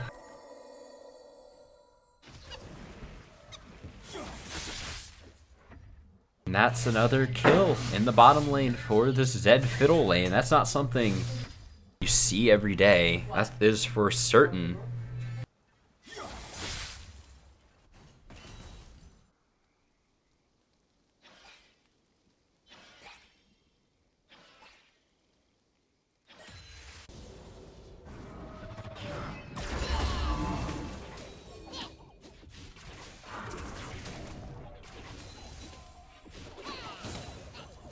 Oh, Adversed is getting pretty low down bottom on the dragon.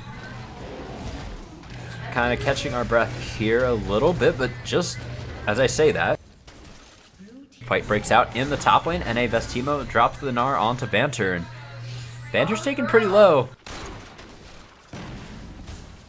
Banter's taking quite a lot of damage. He has very little health, but Setsuna goes a little bit wide with the charm. Not going to be able to finish off, Silvermane either. Change of corruption coming through, and Setsuna gets a little bit more than he bargained for.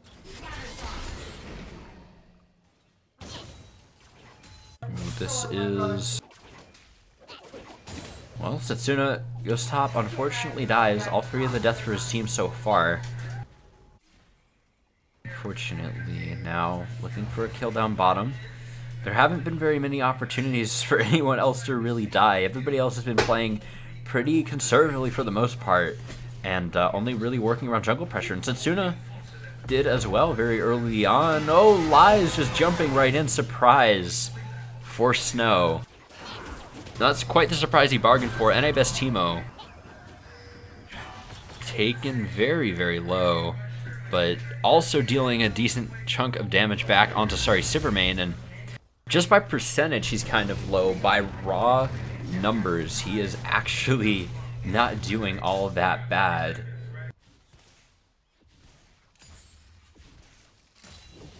And carrying on with this game. Oh, Setsuna getting a pretty good trade onto Jiff here. Haven't really gotten to see much out of Jiff yet this game. Really only one opportunity onto Banter, thanks to Banter a little bit earlier. But so far he's been held down pretty well in this lane, and the rest of the time Setsuna's just kind of been roaming.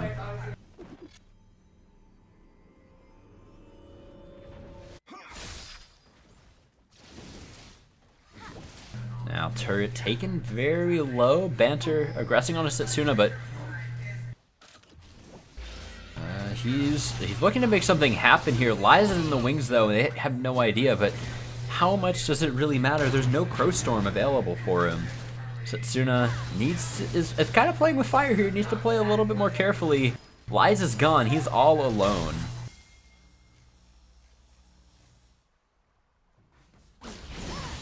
Whoa, oh, charm onto Jiff, but it's just not enough, and this is another great lane swap coming through from the side of Team 2. This is exactly what they did last game, except this worked out a little bit better. Banter walking right into Rincon and taking a ton of damage. There's the culling coming through, and the Death March finishes it off from adverse. And that was an incredibly clean kill. So much quick burst from Rincon. Good mechanical play there. Spell after spell after spell with passive procs in between, left and right. Now Lies is still waiting in the wings, still does not have that Crow Storm, but who is really going to be counting on the enemy team? Aside of Purge the Understudies. And we do go into another pause here, so overall, this is looking very, very decisive for Team 2 right now. It is 12-3, and they're looking to take this game pretty quickly at the rate that they're going. They already have 2 turrets. Silvermane is pretty well contained in the top lane, 2-3 and 0. He has a CS lead, which is pretty significant, but the Gnar is doing well KDA-wise, and he's going to be able to deliver damage later. But most importantly, tankiness, which is something that Purge the Understudies is really lacking as a team.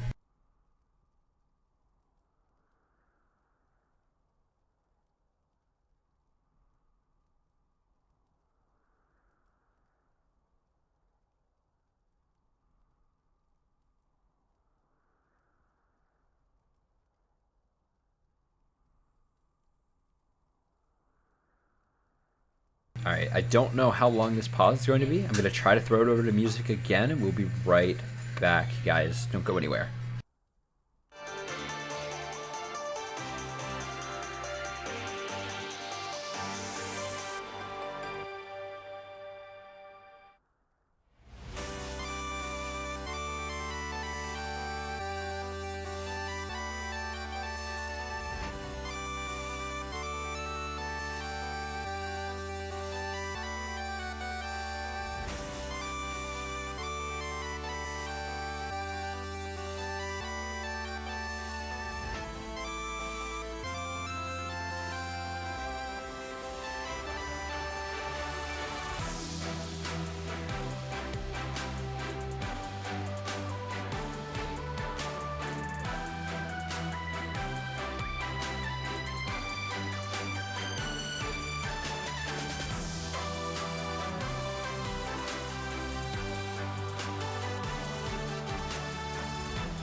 Alright, ladies and gentlemen, we are back right into the action here.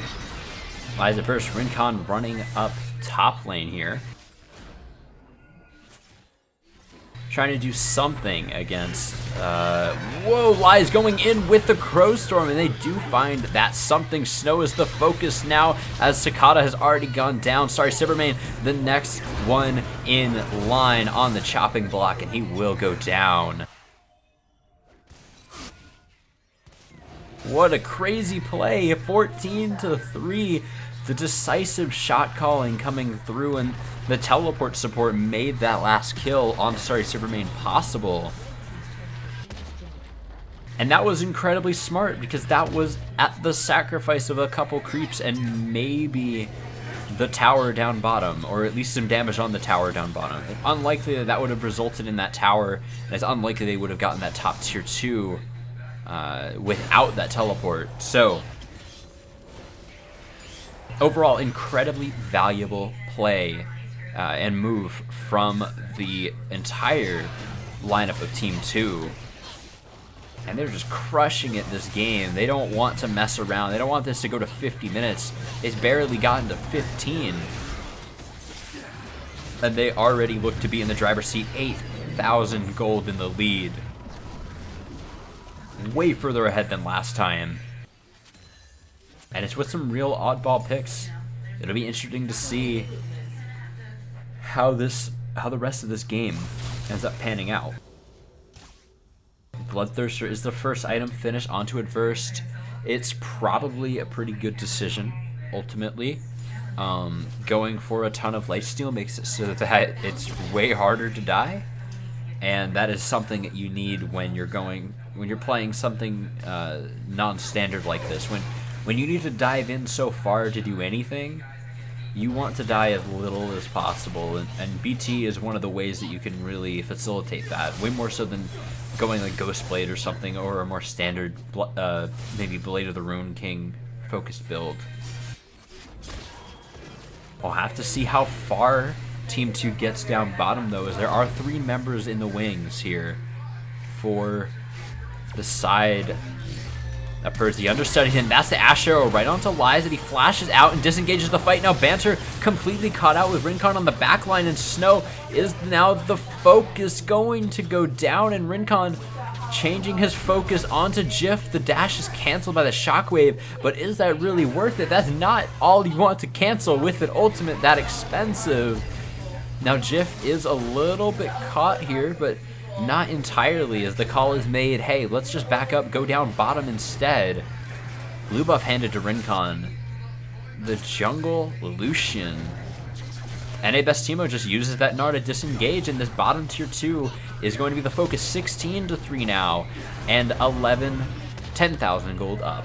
Exactly 10,000 gold. I thought they would dip a little bit over, but not a penny. Incredibly interesting situation here, and Lies even has the Crow Storm available once more. So this dive can't happen, and there's no vision over here either. He has the control ward down to confirm that. They're going to be pushing up mid. No death mark available, no culling either. But Lies is going to be a real juicy target here. It might be... He might end up just jumping into his death, unfortunately, though. Which is the big risk. That's something you want to avoid if at all possible. So they will just decide to back off instead and go for that dragon, which has just recently spawned. And will just as recently be going down, switching over to another mountain for the next spawn, so that'll be the second mountain of the game.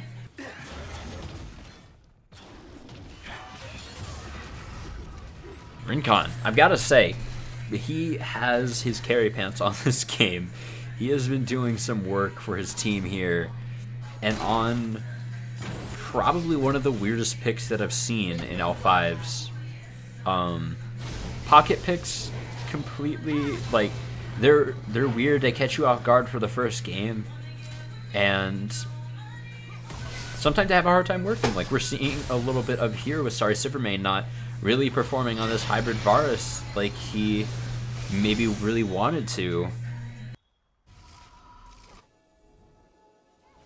He's doing alright. He did okay in lane, but He just doesn't seem to be able to find many openings, and a lot of that is not really his fault. Is more to the credit of Team 2, as they're not giving a lot of openings. They're making crazy calls very quickly as a group, as a unit. They're making moves.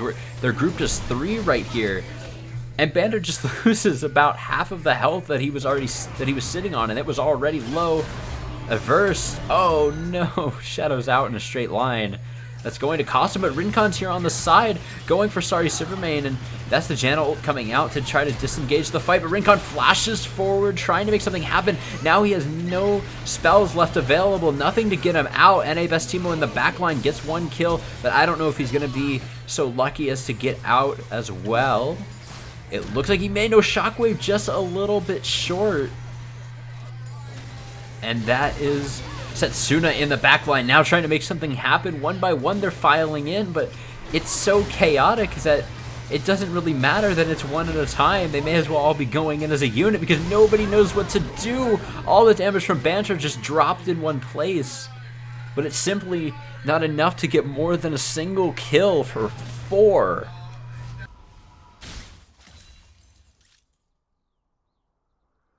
$20-6, 10,000 gold lead at 21 minutes. Team 2 taking this game right to the doorstep of Purge the Understudies. And at the rate that this is going, this game will be over in less than 10 minutes, most likely, it feels like. That's my estimation. Throw your estimations in the chat if you'd like. That could be interesting to see who is close. What you guys think, who is close or closer in the end, as this is a pretty interesting situation for sure. Pretty unique to see us stomp this one-sided. But right now, damage control mode should be all there is to think about for Purge the Understudies. They just want to pull it back, slow it down, farm up, and maybe recover, or maybe they just want to be holding out as long as they can so that they have time to think about the next game, because at the pace that Team 2 is able to play, which it has slowed down pretty significantly recently, and that's just in like the last 2-3 minutes, they might already be in that sort of position. They might want to start thinking about next game regardless of the result of, well, not regardless of the result of this one.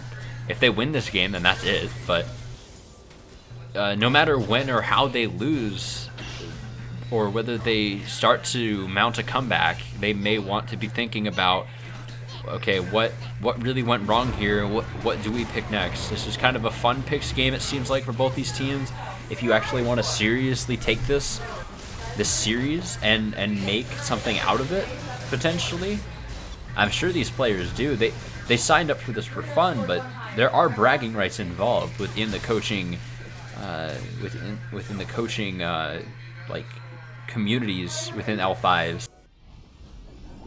The banter between the coaches will pick up immensely if this, no matter how this ends, I feel, and it will be group versus group, 5v5 banter. But right now, feels like Banter is versus 5 here, as everyone is diving him and he's really all alone after the Janna got deleted. Now Sakata is the focus.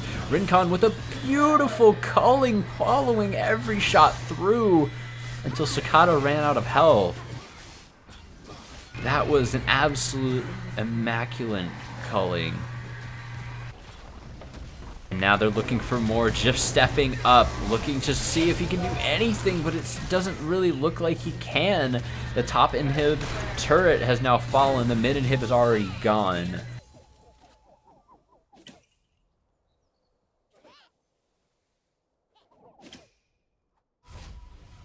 And in the end, Team 2, they get the mid inhib, they get the top inhib turret. They don't quite get that second inhibitor that they maybe wanted, but I think they still earned it. I think they'll be able to go in and claim that prize whenever they really want to. These minion waves virtually non-existent for the side of Purge the Understudies right now. Dragon in 9. That's going to be a second Mountain Drake. That will mean even faster objective pushing for the side of Team 2. And that is to the point of trivializing the Baron.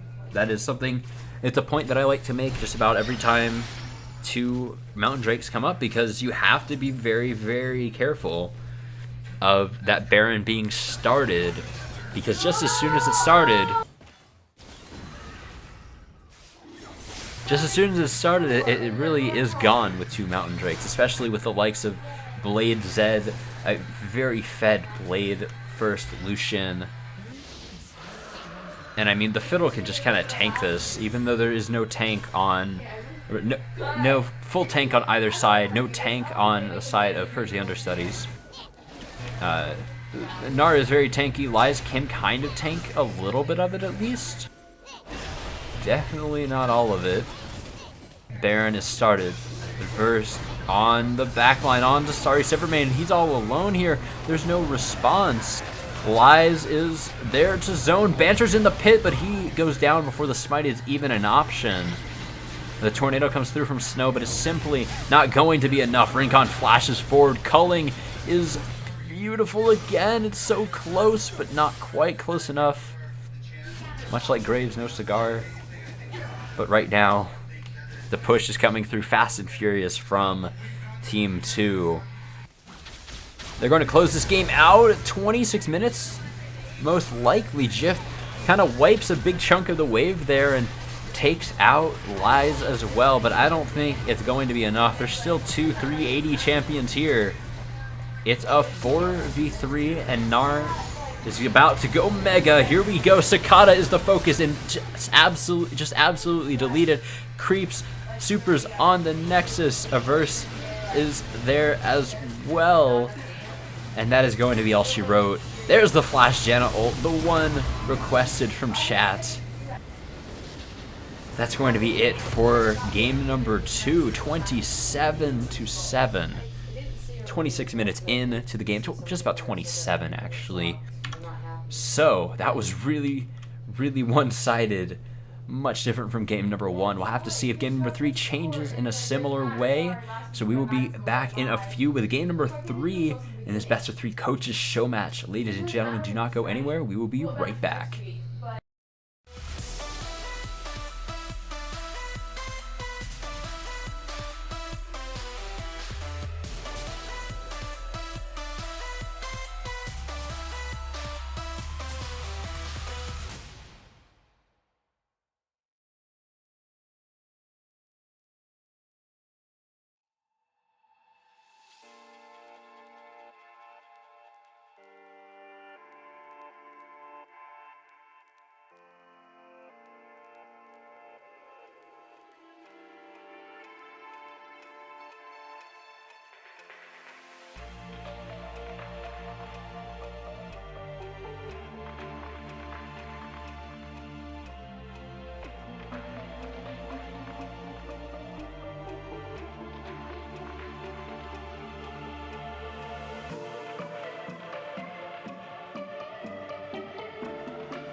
Ladies and gentlemen, we are into Champ Select here for game number 3 between Purge, the Understudies, and Team 2 in this best of 3 coaches show match for Learning Fives.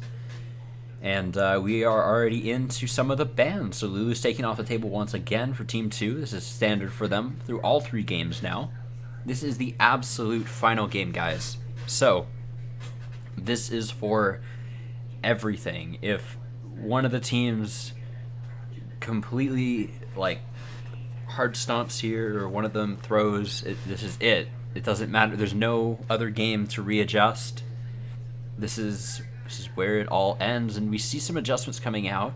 Some of them just sticking around through the matches, through the games.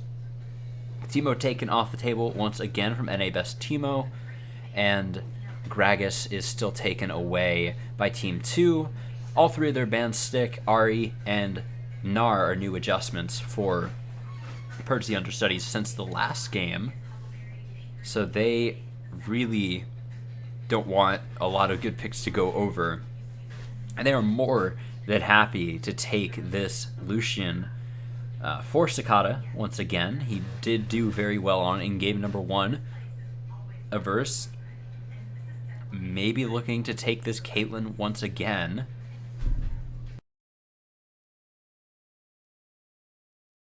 He did perform on it pretty well in game number 1, although it did result in a loss. I said last Champ Select, that I feel like that was mostly due to his build. His build was very reactive, and I almost don't feel like he needed to react as much. He bought a Ma and Asterix, so he was incredibly tanky, and he was building, and he got a little bit of damage from both of those items, but he ended up losing out on an item or 2 of damage, and simply put, Cicada did not opt for that decision. He went for a QSS instead, so he got a much more effectiveness out of his defensive item while also getting a 4th offensive item instead of opting for number 5 and 6 to be mostly defensive. In any case, we'll have to see what ends up happening here. The Bard is locked in once again for Snow, something else he performed very well on in game 1 and was pretty game-winning in a lot of the fights, and even facilitated the last few picks to come through that ended game number 1. But I don't want to just brush over this Graves locked in either for Rincon. He's going to be taking that away from Banter this time, so Banter's going to have to step back to a champion that we haven't seen yet once again, potentially. Lee Sin is still available. Rengar and Kha'Zix are both still available. Hecarim is still available this time, and a lot of those were banned in the last game or 2. Hecarim was taken off the table in the last game, I believe, by Purge the Understudies, so there is potential for that to come out here, but I feel like that was more aimed at Rincon than it was at Banter, since it was from Banter's own team. But yeah, anyway. Bard Talia locked in here. And we got a Singed Hover from NA Best Timo. This is going to be an interesting game if he does lock it in. Olaf being hovered for Rincon, potentially. No, Blitz instead. Going over to Lies, a 3rd different support. Oh man, this is going to be an interesting one. Singed and Blitz, 2 very, very different picks. They're not really archetypes of champions that are tackled in any other way in the game to their full extent. There's not another champion that really plays anything like Singed, and there's a few other champions with hooks like Thresh and stuff, but Blitz is like the epitome of a hook-focused champion. This will be, at least in League, so this will be very, very interesting. Now, at least locked in for Banter this time, so he does have to step back once more, like I said before. It's going to be an Aurelia locked in for Sari Silvermane, but instantly locking in the Gangplank for Tetsuna in the mid lane. This is going to be a very interesting game, guys. So much damage again, but a huge tank in this Singed. Singed versus Aurelia, I feel, is pretty rough. Potentially, if NA Best Teemo doesn't play it really well, then it's much easier for the Aurelia to shut the Singe down and just keep the lane going in her favor than it is for the Singe to do that, I feel. So we will see how this lane pans out. I have a lot of eyes on this bottom lane, though, because Snow performed incredibly well on the Bard last time, in spite of a bit of a weird start and a loss kind of early on in the lane.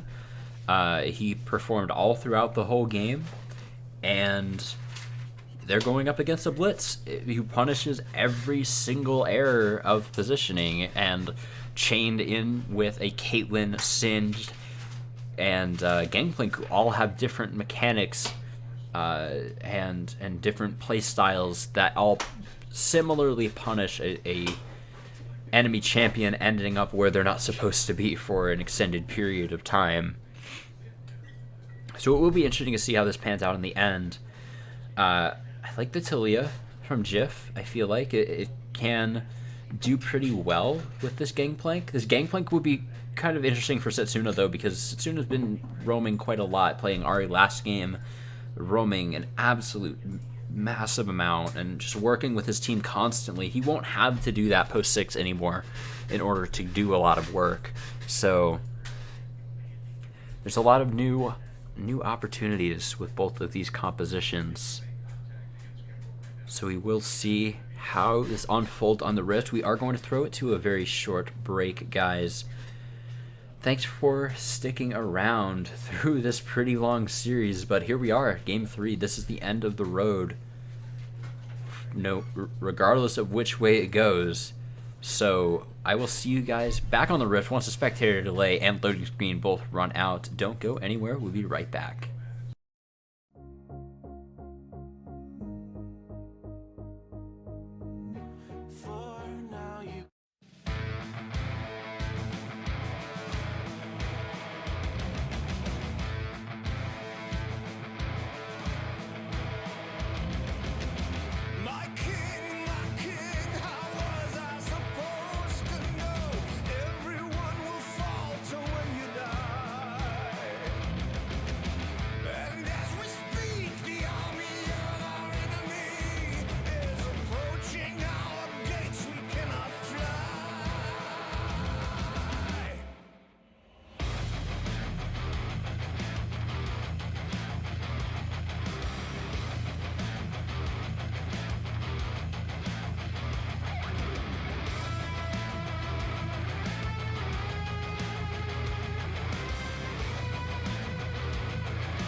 Alright guys, welcome on to the rift for game number 3 between Purge, the Understudies, and Team 2. And this time, there will not be any crazy invades from the looks of it, aside from, well, actually Rincon going pretty deep into the enemy jungle here. Trying to just check to see, okay, where's the enemy starting? And, oh, maybe he's just going to hang out here and see if he can steal the blue buff for himself, actually. It would be pretty nice to 3-buff an Elise, actually. Taking her blue especially will pretty significantly hurt her jungle clear. It doesn't make it impossible, because all of her spider form spells have no mana cost. So it doesn't completely stop her, and she doesn't care about mana all that much on her first clear. Honestly, she's not going to spam a lot. She's not like an Evelyn or something that burns all of her mana on one camp. So she'll still do alright, but, well, yeah, Rincon should just be taking this Blast Cone right over to the blue buff here. Yeah, that's a pretty typical thing to do. So he drops the ward after the creeps have passed, so that he gets vision of the lane, but there's no vision of his ward there. Nobody can see it placed or hear it or anything. Then he blast cones, which kind of gives away his position a little bit once the jungler gets there. Whoa, okay, there's a bit of a trade down bottom. Lai's already dropping the first hook onto Takata.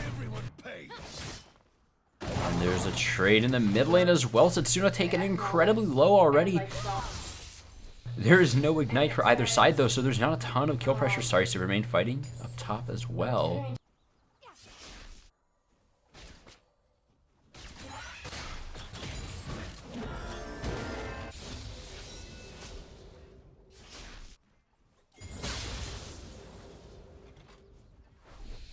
Rincon up top. Looking for Sorry Silvermane here. Holds the fling until after the dash. Really smart. Rincon drops an auto in the wrong direction. That one auto not connecting actually cost him. He threw it onto a minion instead of Sorry Silvermane.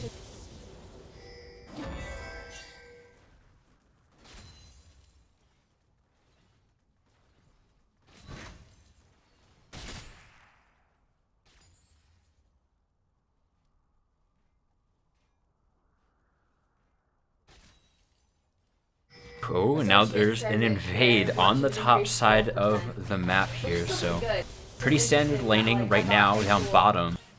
This is a huge collapse coming through. Rincon caught this so early that they don't really have time to get out of here. The red buff is stolen away by Banter, and Rincon is really low, but the response is huge here. Setsuna has arrived, but Banter Show gets the first blood anyway. He's already flashed, and Sorry Silvermane will be there to save his life as well. Oh, Setsuna will go down as well, and this is just absolute disaster for Team 2. They didn't even get caught on invade or anything there either. They collapsed on their own jungle with a numbers advantage, and they end up losing out.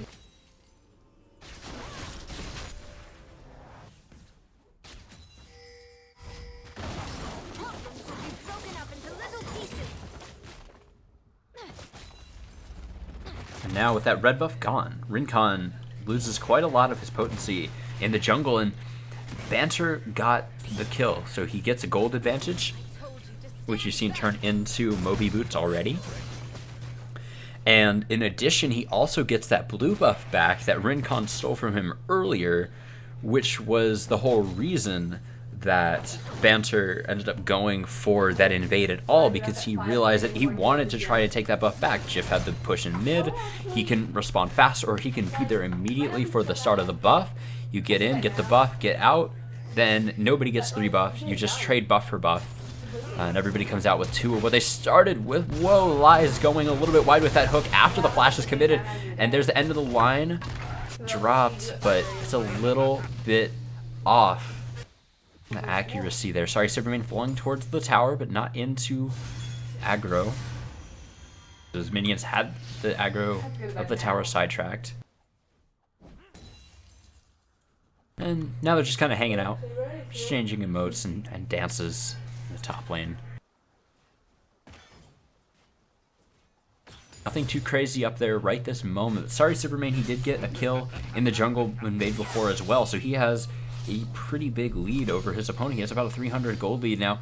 NA Best Teemo trading with Sorry Superman, and this could get ugly pretty quick. There's the stun coming through, but the fling does so much damage from NA Best Teemo.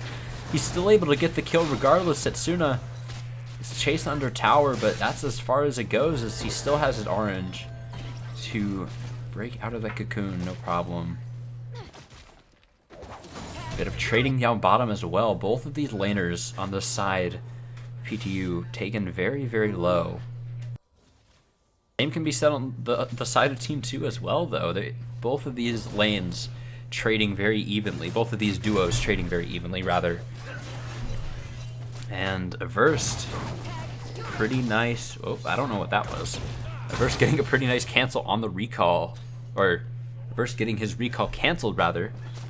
And Sakata getting a nice cancel on that recall.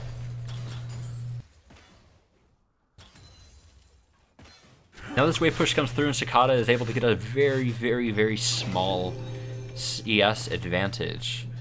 And Averse is already on the way back to the lane, so Averse will arrive back just as the wave really crashes into the tower at this rate, because Sakata won't even be able to push this all the way, so it won't even hit tower actually. So in the end, when it's all said and done, Sakata's going to be in a pretty bad spot, relatively speaking, to Averse as far as CS goes. So he has the entire 3 CS advantage just sitting there for him to even it up. And then he also has an entire wave behind it, and then another wave behind it. And Sakata had only just gotten back pretty recently.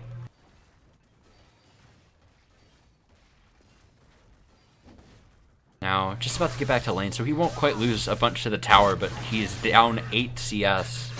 9 CS even. Oh, you know what? Just make it 10.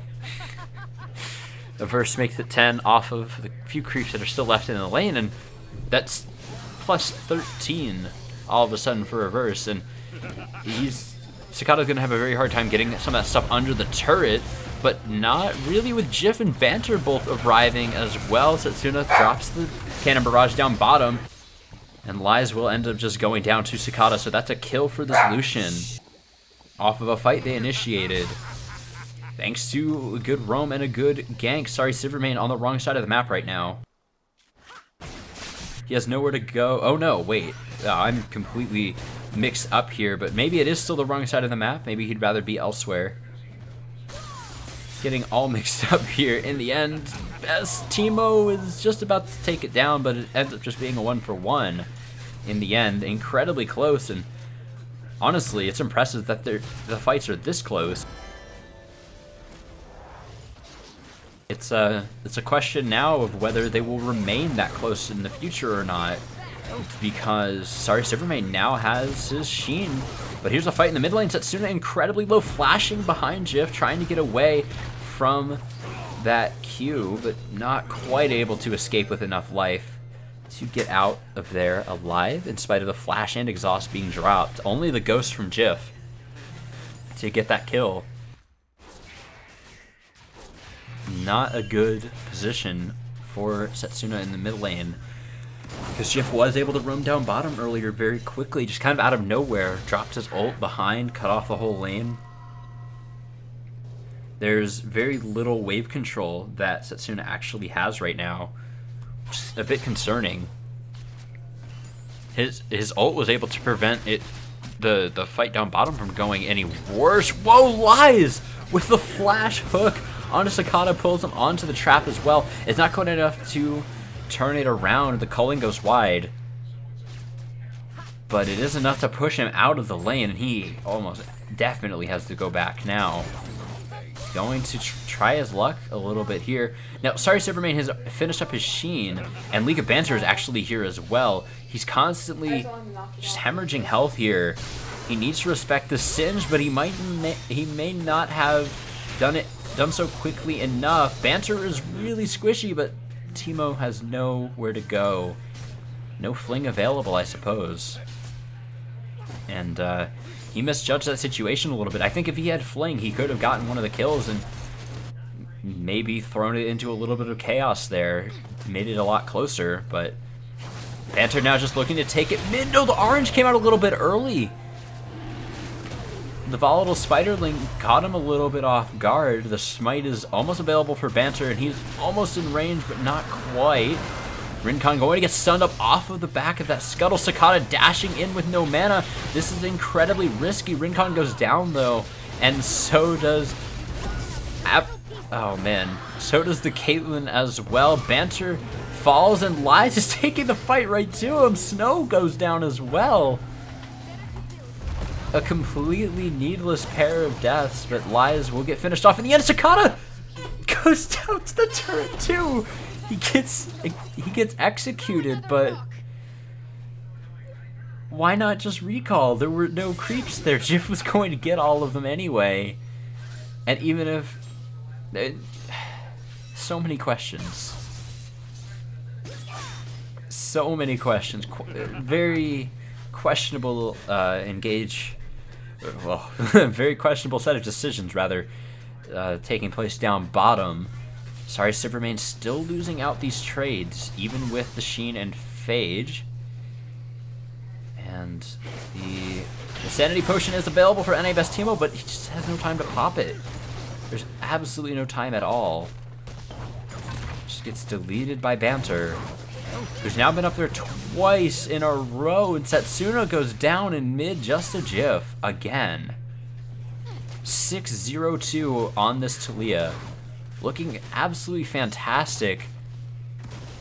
Oh, this is a gank, but who's ganking who? Well, it looks like it was pretty cut and dry. It looks like Jif was still the one being ganked, as he just got deleted by Rincon and Lies. Now Snow in a bit of a dicey position. Averst is as well. And there's the Cannon Brush coming through. Snow is the focus, and Banter's incredibly low. The collateral damage is not available, but he jumps in onto Rincon. He would have been safer to not jump to Rincon there, I feel, because he just went down instantly instead. Sorry, Silvermane teleporting into the river, looking to make something happen here, while Cicada is trying to trade with Averse down bottom. Now here comes Silvermane around the corner. He can jump to that minion. Perfect timing. Rincon fails his dash over the wall, and that cost him his life. Now blue buff over to Silvermane. Averse is trying to trade with Cicada here. He has the advantage. He has a range advantage, and Cicada has to commit so far up. He ends up taking tower shots, and here comes Lies. He's stuck up against a trap, and he has nowhere to go. No mana available, no flash either, and he is going to go down here for certain. Now, sorry, Silvermane looking to make something happen up top, but still can't deal with the singed 1v1. Not very easily, at least. And this is very, very close, but I don't think Silvermane's getting out of this. The fling in 4 seconds. He's going to be able to escape for now, but Best Teemo can really just try to dive this, I feel. No, the heal is a bit too much averse. Greedy recall here in front of the turret, and then it's disabled by the Tempered Fate. Beautiful coordination once again from Snow on this Bard with the rest of his team. Just, he's played it so intelligently with this Bard pick. Now 2 games out of the series. Even if the KDA doesn't speak for itself, even if the wards don't speak for itself, whatever, his decision making has been impeccable. There, maybe a little bit questionable though, that's a pretty good flash hook from Lies. Very little time, if any, to respond. Banter finds Setsuna here. Doesn't even have to use the cocoon. What are you going to do in that situation as Gangplank if you can't? Whoa, okay. Actually, sorry, lost my train of thought there. Was a bit distracted by Jif going down. Sorry, Silvermane solo kills NA Best Teemo. Thanks to the health disadvantage there, actually, he's able to pull it off. He just healed up a little bit, and that stun came through so well for him there. It paid off hugely. Won him that fight completely, and now this mid turret is going to go down to Cicada in the mid lane. Not before the one goes down bottom, though. And even that was the second turret of the game for this red team, as the mid lane turret already went down. Setsuna has done pretty well in that mid lane as far as turret pushing goes. And moving on forward, 16-10, 1,000 goal lead at 15 minutes for the side of Purge the Understudies. So nothing too crazy this time. No 26-minute game, I don't think. Not at the rate that this is going. It's pretty even again, very similarly to game one. It dipped back and forth a lot, but even in game one there was a larger lead. And that's a great Cosmic Binding coming out from Snow to disengage that whole situation there.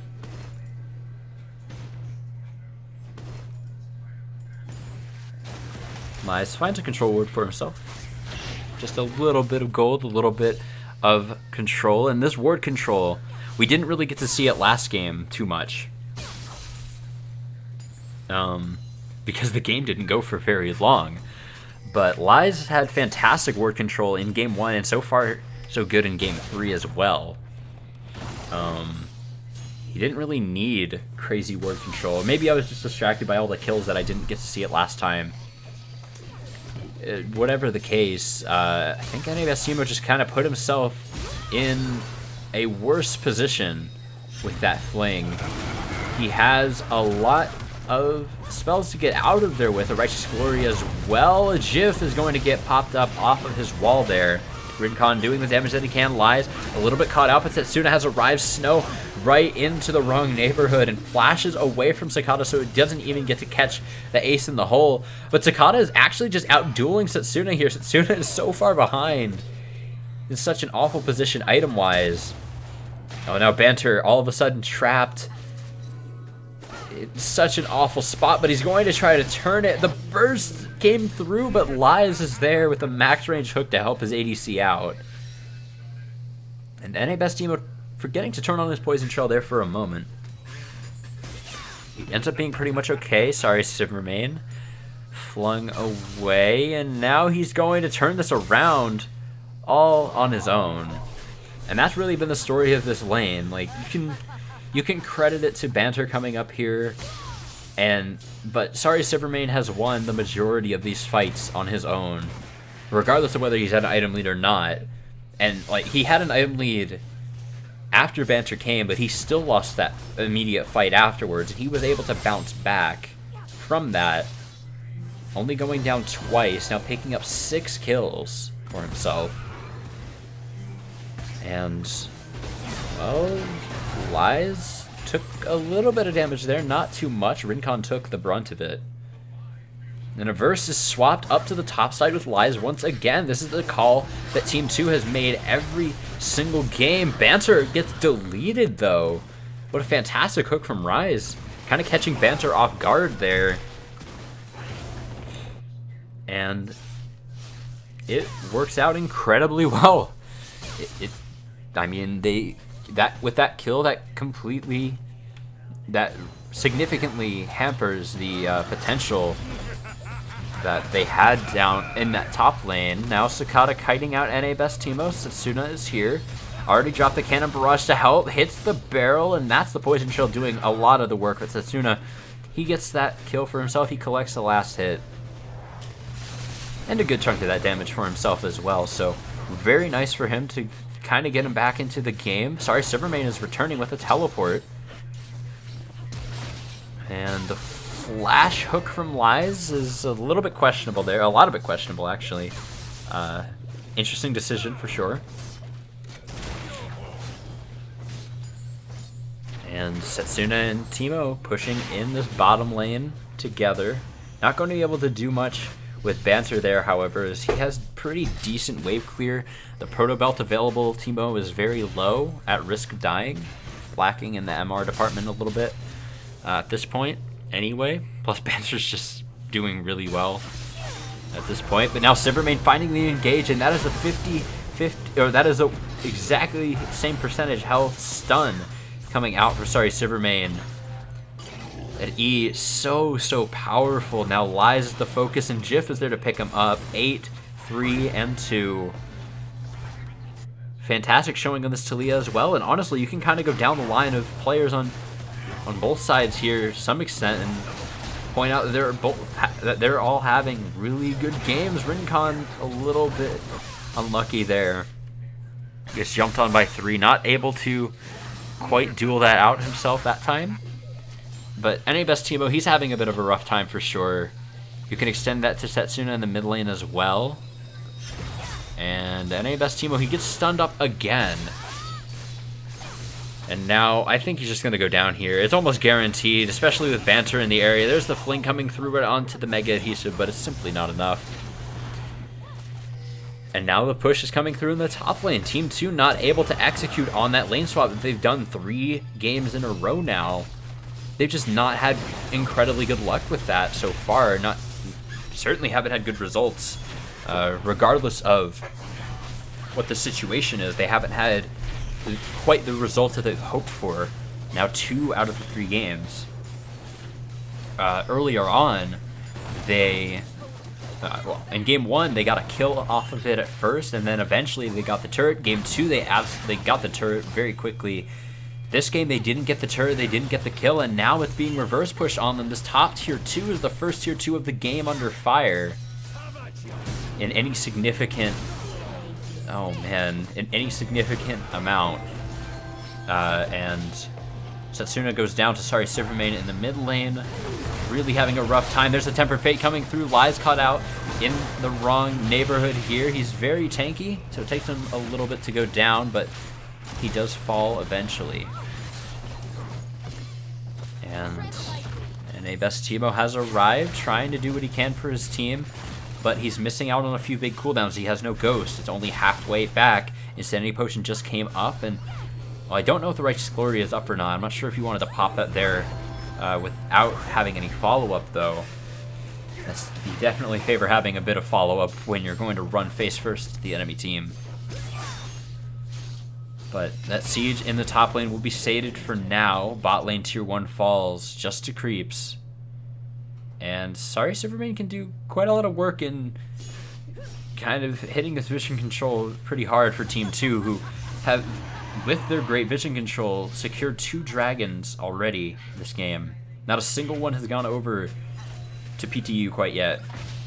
Even though they now have a 3,000 gold lead, and that's not going to be changing anytime soon as Banter gets caught out all alone. Setsuna is killed by Sorry Silvermane down bottom, and this Aurelia feeling like almost has to be the carry, as Jif has been impactful this game overall, but more recently has not really done... he hasn't been quite as effective in the last few minutes as he was at the very beginning of the game. Now this dragon is started. Gold pretty evenly distributed across Team 2, and they will secure the dragon that time. Jif will not steal it away.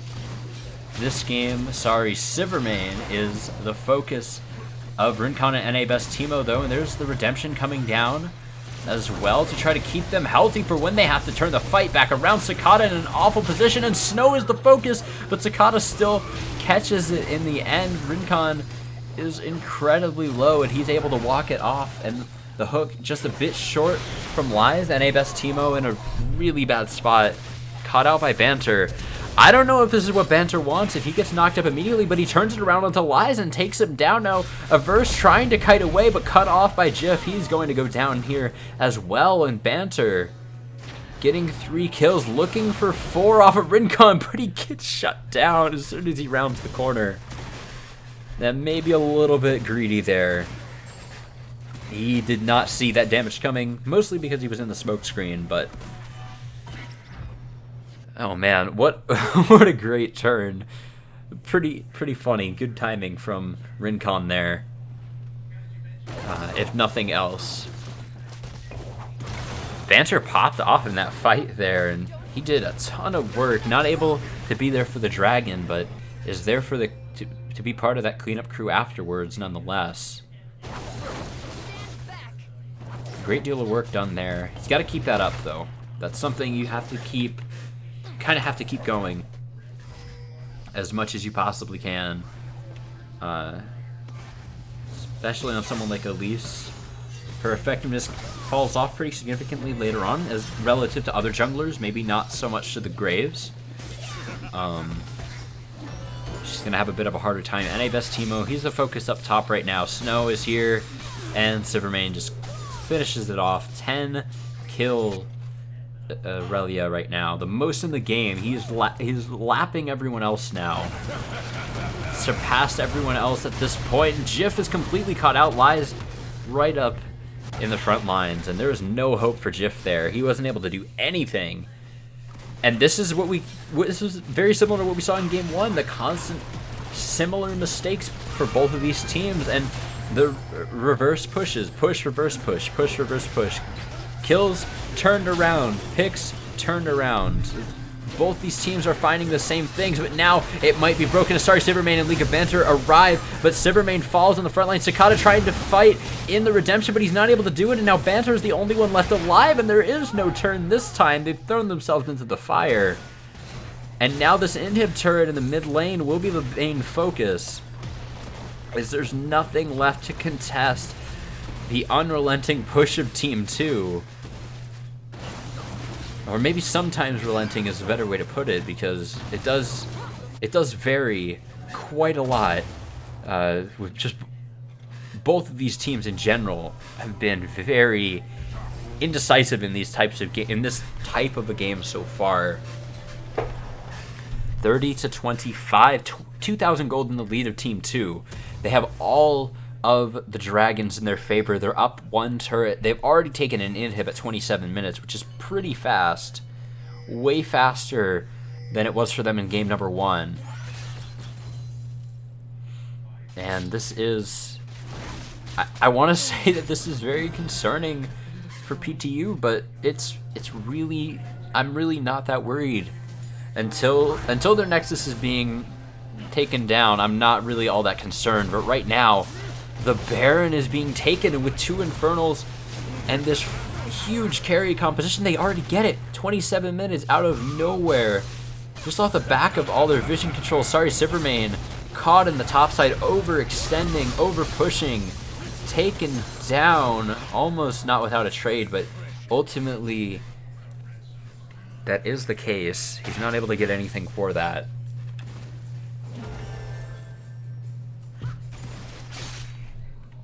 And now this push will be the big thing that we want to focus on here. The big thing both these teams want to focus on. Nobody's split pushing. There's no side lane management whatsoever. And Lies flashes over the wall right up to the front steps of the enemy base. Secures the hook, and Sakata is burning away. Able to escape though. And this is more like it. This is more like the Team 2 that we saw in game number 2, where they ended the game in just 26 short minutes, completely destroying their opposition. And that's what it's looking like here as well, in spite of Silvermane, in spite of Jif, in spite of Banter. They just simply do not care. Lies is all about the hooks right now. And the rest of the team is completely on board. 2 inhibitors fall within 2 minutes of each other. And the Baron buff is still available. It would be a little bit greedy to push at this point without a lot of supers. But it's going to be incredibly safe. It's going to be so safe for Team 2 to push in again in just a moment. They want to reset, they want to get some items, and they definitely got some items.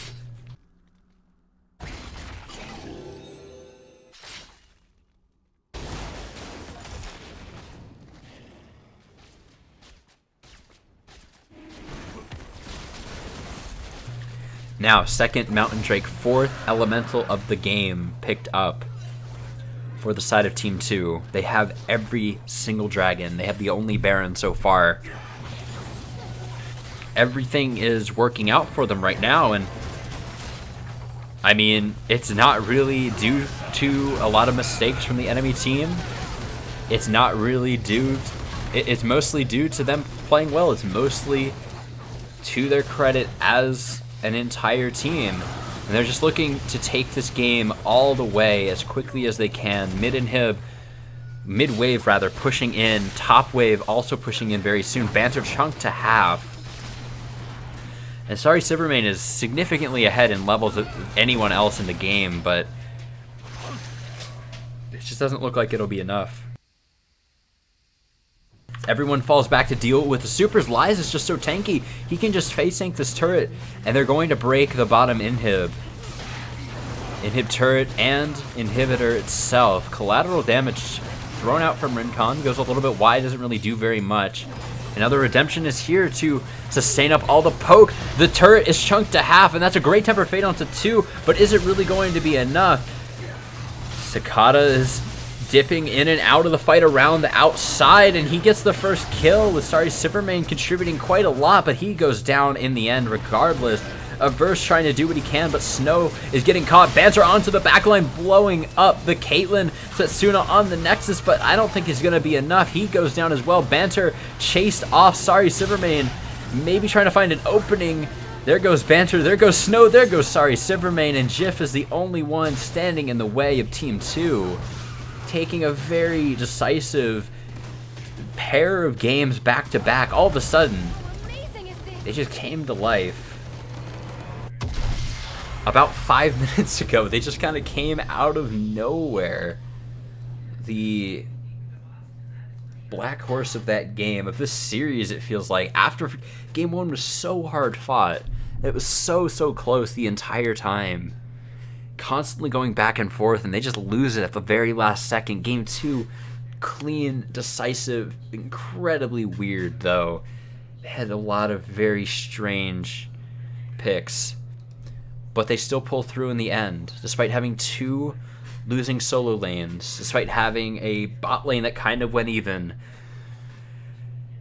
and a jungle that didn't do incredibly well at first either. They were able to pull it through in the end. Congratulations to Team 2. A lot of bragging rights definitely extend their way. And with that, that is going to be it for tonight, guys. That is it for this weekend. That is it for this session. Learning Fives is now done as far as I'm aware for this session, so you guys will have to check back on May 17th if you're not already aware, is when the signups open for the next session, so you can get in on some of this action for yourself, either as a student or as a coach, or you can just come hang out with us and come to watch these streams and support everything. But after all of that, guys, that is going to be it for tonight. I want to thank you all so much for watching. If you did enjoy, go ahead and hit the follow button on that channel. If you miss any of the action, you can jump into our Twitch archives and catch all the matches from this weekend, and I believe some of them from last weekend as well. In addition to this whole match, should pretty much be up in a few minutes. If you would rather watch it on YouTube a little bit later, our YouTube is linked through our Discord and Twitter, which are both down below the stream, so you can go ahead and check those out there if you would like to come hang out with us and just generally join Learning Fives. But with all of that, once again, thank you all so much for watching. That is going to be it for us tonight. See you guys next time.